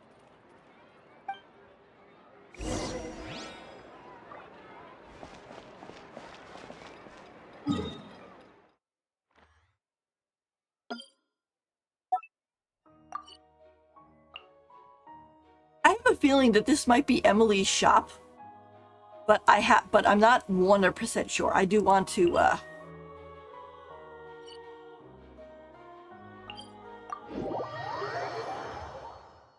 mark it though.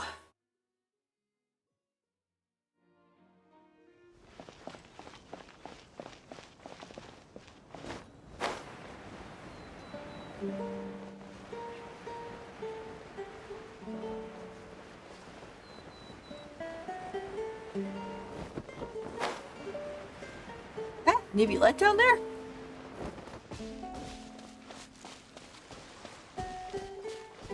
Oh, and Risley.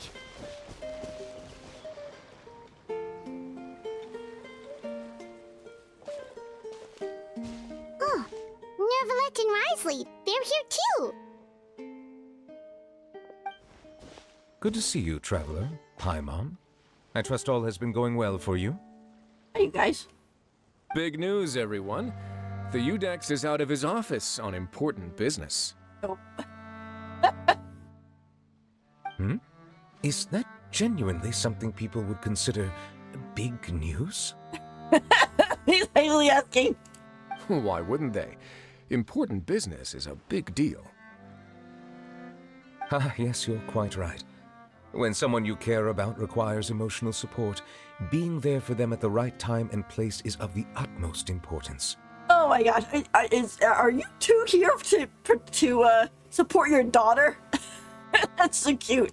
After reading the Maréchal Phantom's reports, I had a feeling a trip here might be in order. Yep, Sigewinne support. Take note. That, my friends, is how Monsieur Nervalette shows that he cares. We're both here for the same purpose, actually. to accompany Sigewinne as she pays her respects to her late teacher. So the old friend she mentioned was her teacher then? The witch? Oh, that makes so much sense. The witch she went to was actually the lady. Oh, sorry. Paimon didn't mean to be rude. It's only 'cause Sigewinne calls her that all the time, so... I doubt she considers that title to be offensive, Paimon. Don't worry. Indeed. In fact, I believe Sigewinne would take it as a sign of affection. She has spoken of this doctor on many occasions, and it sounds like she was a truly generous individual. In those days, many people harbored prejudices against Melusines. She was the only teacher willing to take Sigewinne on as a student. So Sigewinne basically met up with her, was learning medicine from her, made the friend with the little girl, and then when the little girl got sick and she couldn't treat her, she came back to her teacher and begged her, please help me. And the teacher said, okay, and gave her the potion so that she would so she would look more human, and therefore she could go treat her friend. Aha! Wow. It's really nice of you two to be here for Sigewinne.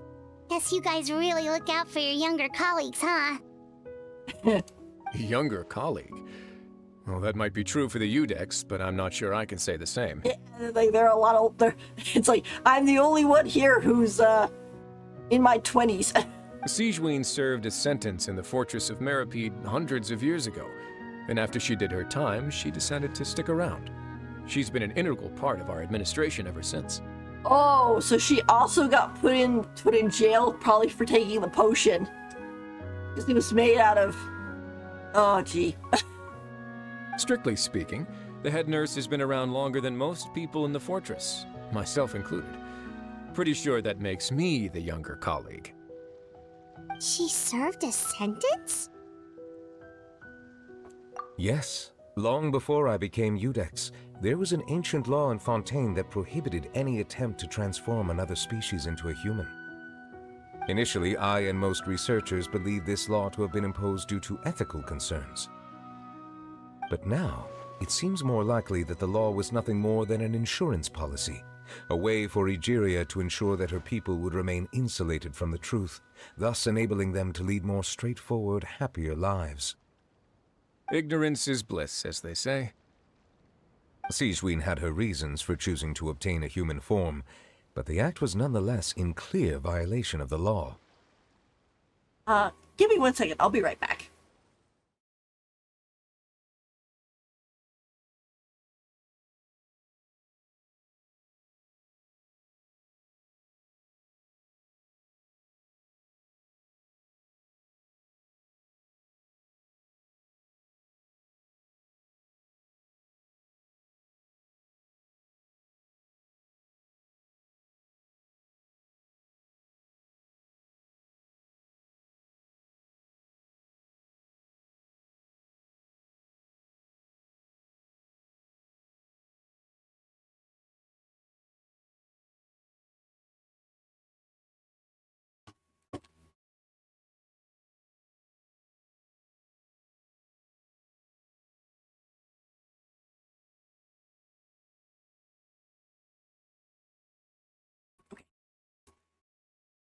Could you tell us a little bit more about what happened back then? Certainly.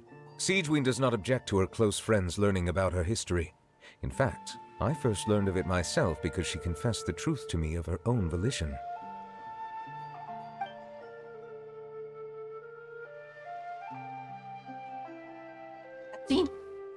Even with their daughter so ill, they kicked you out? Stubborn as always. And prejudice isn't a disease I can cure either. Shame that I don't have the energy to get over there. You're laughable, you old witch. You want to save everyone in Fontaine, but you can't even save the patient before you. Master, what are you... I discovered a strange disease, one I suspect that every Fontainian suffers from. But without witnesses or proof, no one will believe me. I had no choice but to experiment on myself to find a cure, but I hit a wall. And as you can see, it took a wretched toll on me. Then I'll find a cure for you, and then you can go cure her. There's no need. I am beyond saving now. There's nothing you can do. Oh no. But, Master... As I said before, a doctor's duty is to treat whatever ailments they can. I know, but they don't trust me at all.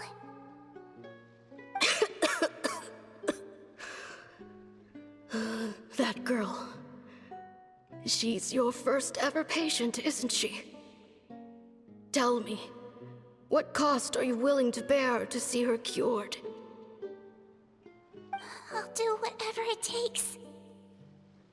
Even if it means breaking the law and being punished for it? As long as I don't hurt anyone. Yes.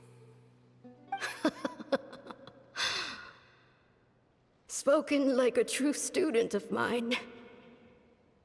Then I shall make one more final gamble. And see my experiment through to its end. Leave me for now, and come back in 2 hours. If I am able to work this miracle, then I will have found a way to save all Fontanians, and I shall be able to help you treat that girl. If not, then it means there is one more disease in this world that I cannot treat. In that case, do not come looking for me. I will leave you a parting gift. An accidental discovery happened upon through my study of this strange disease. It has little use, but it will at least help you cure this one patient you can reach.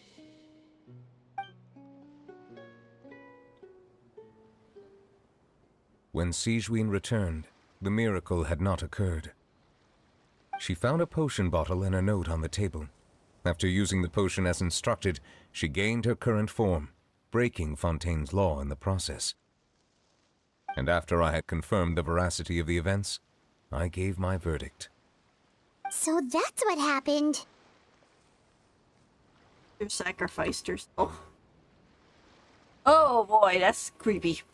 I fear Sigewinne only understood the full story after the truth about the dissolution of Fontanians was uncovered. So she dissolves herself to make the potion for Sigewinne. When I reflected on all this with that knowledge in hand, I felt a deep sense of regret.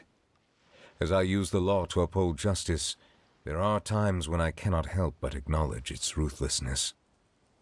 After the final details of the events surrounding Sigewinne's transformation came to light, I checked several sources and, thankfully, the legal code does not require Sigewinne to shoulder any additional punishment.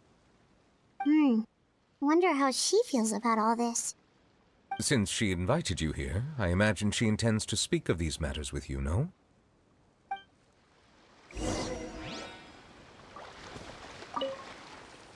On behalf of the Marechaussee Phantom, I would like to once again thank the Fortress of Meripede for your assistance in the response to yesterday's prison break. Our head nurse and the Traveler in Paimon did most of the heavy lifting, I would say. Sigewinne seems to be in good spirits. I trust work hasn't been too hard on her lately? Well, she might be the only permanent medical staff in the fortress, but there's plenty of people with medical knowledge willing to help her out. I am most relieved to hear it. The way you're asking after her well-being makes you sound like a concerned parent. Well, I won't lie. I've always seen myself that way. Showing your age a bit there, don't you think? Indeed. Actually, I often forget just how much older I am than you. Well, while we're on the topic, what did you do before getting this job anyway? Spend all day swimming in the sea from east to west and then north to south? Yes, and from the surface to the ocean floor on occasion. I think it's like Risley, like, I'm joking. Then be like, yeah, I was doing that. Wow. Impressive. Swim around all the time. Apologies, that was merely an attempt at humor. Okay. You can disregard what I said. That's impossible, I'm afraid. My imagination's already running wild. Oh my gosh.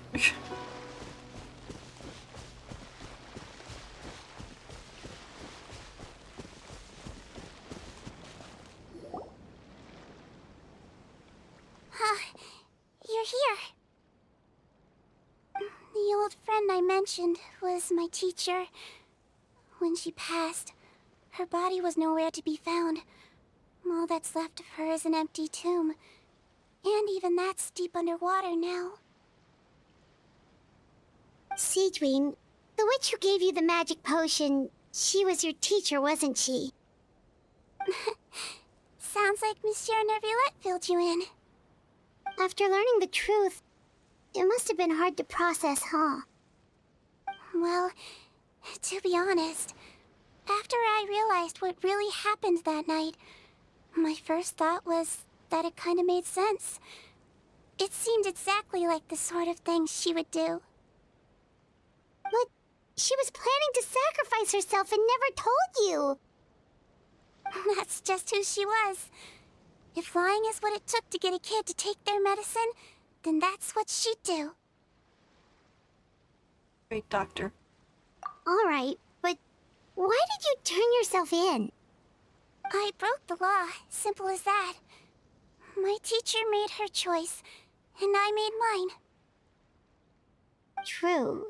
It's just, the way Patton framed it when he was asking you all those questions, it made Paimon really mad. You're not like him at all, and everything Neuvillette said confirms that. And yet, you were still convicted and thrown in prison. It just feels so unfair. Unfair? I happen to think just the opposite. If I hadn't served that time, I'm not sure I would have been able to stay strong when he was questioning me. What makes you say that? I knew you'd be curious. Let me tell you a story. The verdict came down. This Melazine is guilty.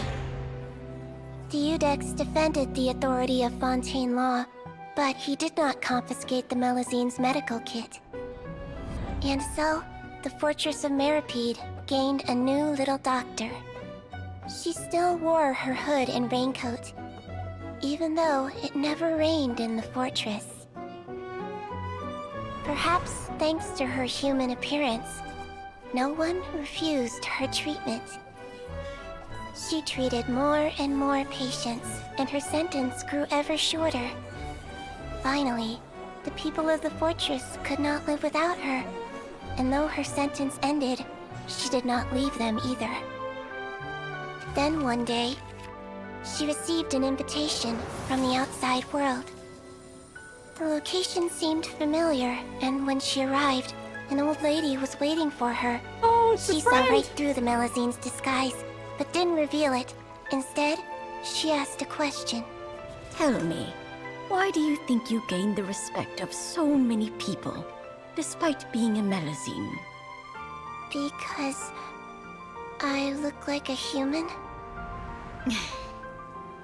It's been 50 years, Sigewinne, and you haven't aged a day. I think everyone knows you are not human.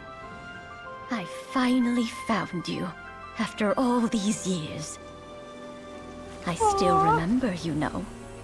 It was you who saved me that night. But how? I was no longer a Melazine by then. Does it really matter if you're human or Melazine? I remember the warmth of your palm. It's quite unmistakable.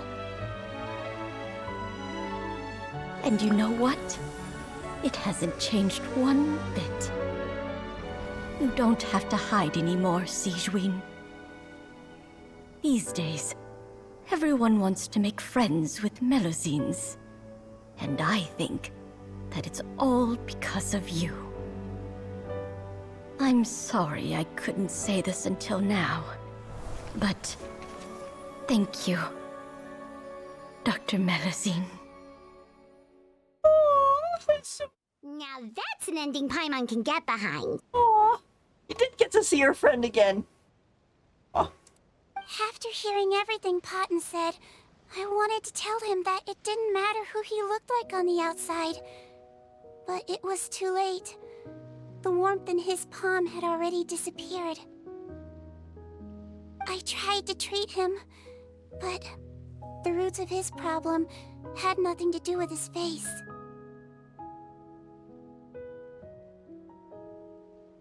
I understand.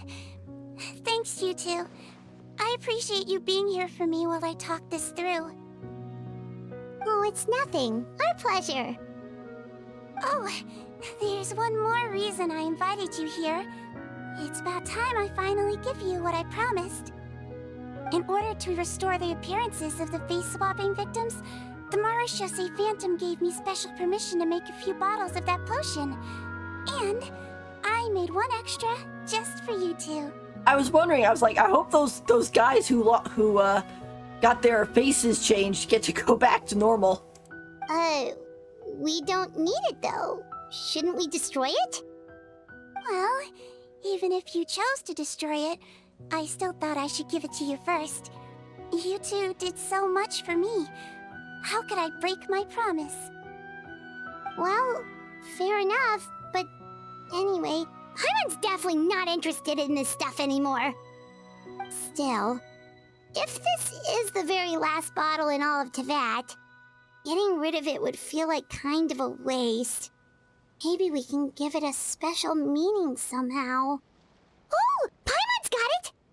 Melusine physiology wasn't affected by the Great Flood, right? So that means the potion should have a permanent effect on you. In that case, what do you say, Sigewinne? Ever thought about transforming back to the way you used to look? After all, from a Melusine point of view, Paimon bets Melusines look the cutest of all! Paimon! Paimon, after everything, do you really think it matters whether I'm Melusine or a human? Well... What was Paimon thinking? You made up your mind a long time ago! Yeah, let's just destroy this thing. Leave it to me.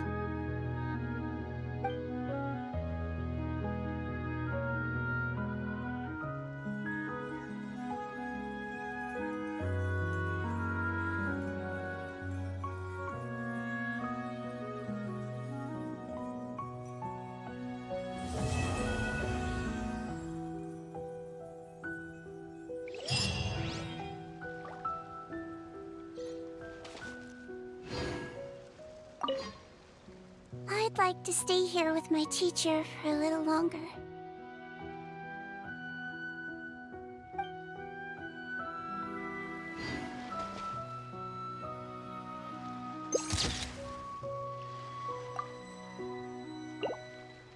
And there we go.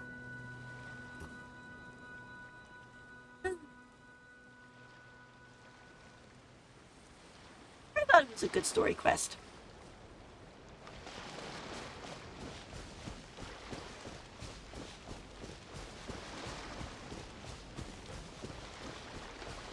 Of course, Nivea and Risley are gone.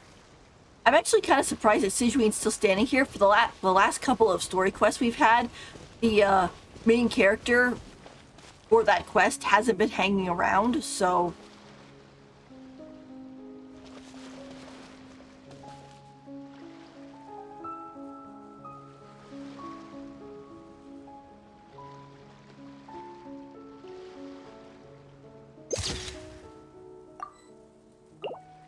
But she is now. Alright, well, that took us 4 hours. I was not expecting it to take that long, but I'm glad we got through it, and I thought it was nice. I thought it was a good one. Alright, well, I think that is it. I'm going to go take a break. I will see you guys possibly tomorrow. I've streamed a lot, so I might take a break tomorrow, actually. But I we'll be streaming definitely on Friday, because we're going to have the Zenless Zone Zero stream, and also Wuthering Waves is going to be doing its new update, and it would be nice to watch to play around with it. I'm not planning on rolling for Jinxie. I'm planning on rolling for Changli, and I believe Changli isn't going to come until the second phase. So, but it'll still be neat to kind of go to the new town and see some stuff. So there you go. All right. Well, thank you everyone for joining and for chatting with me, and I will see you all later. Okay, bye.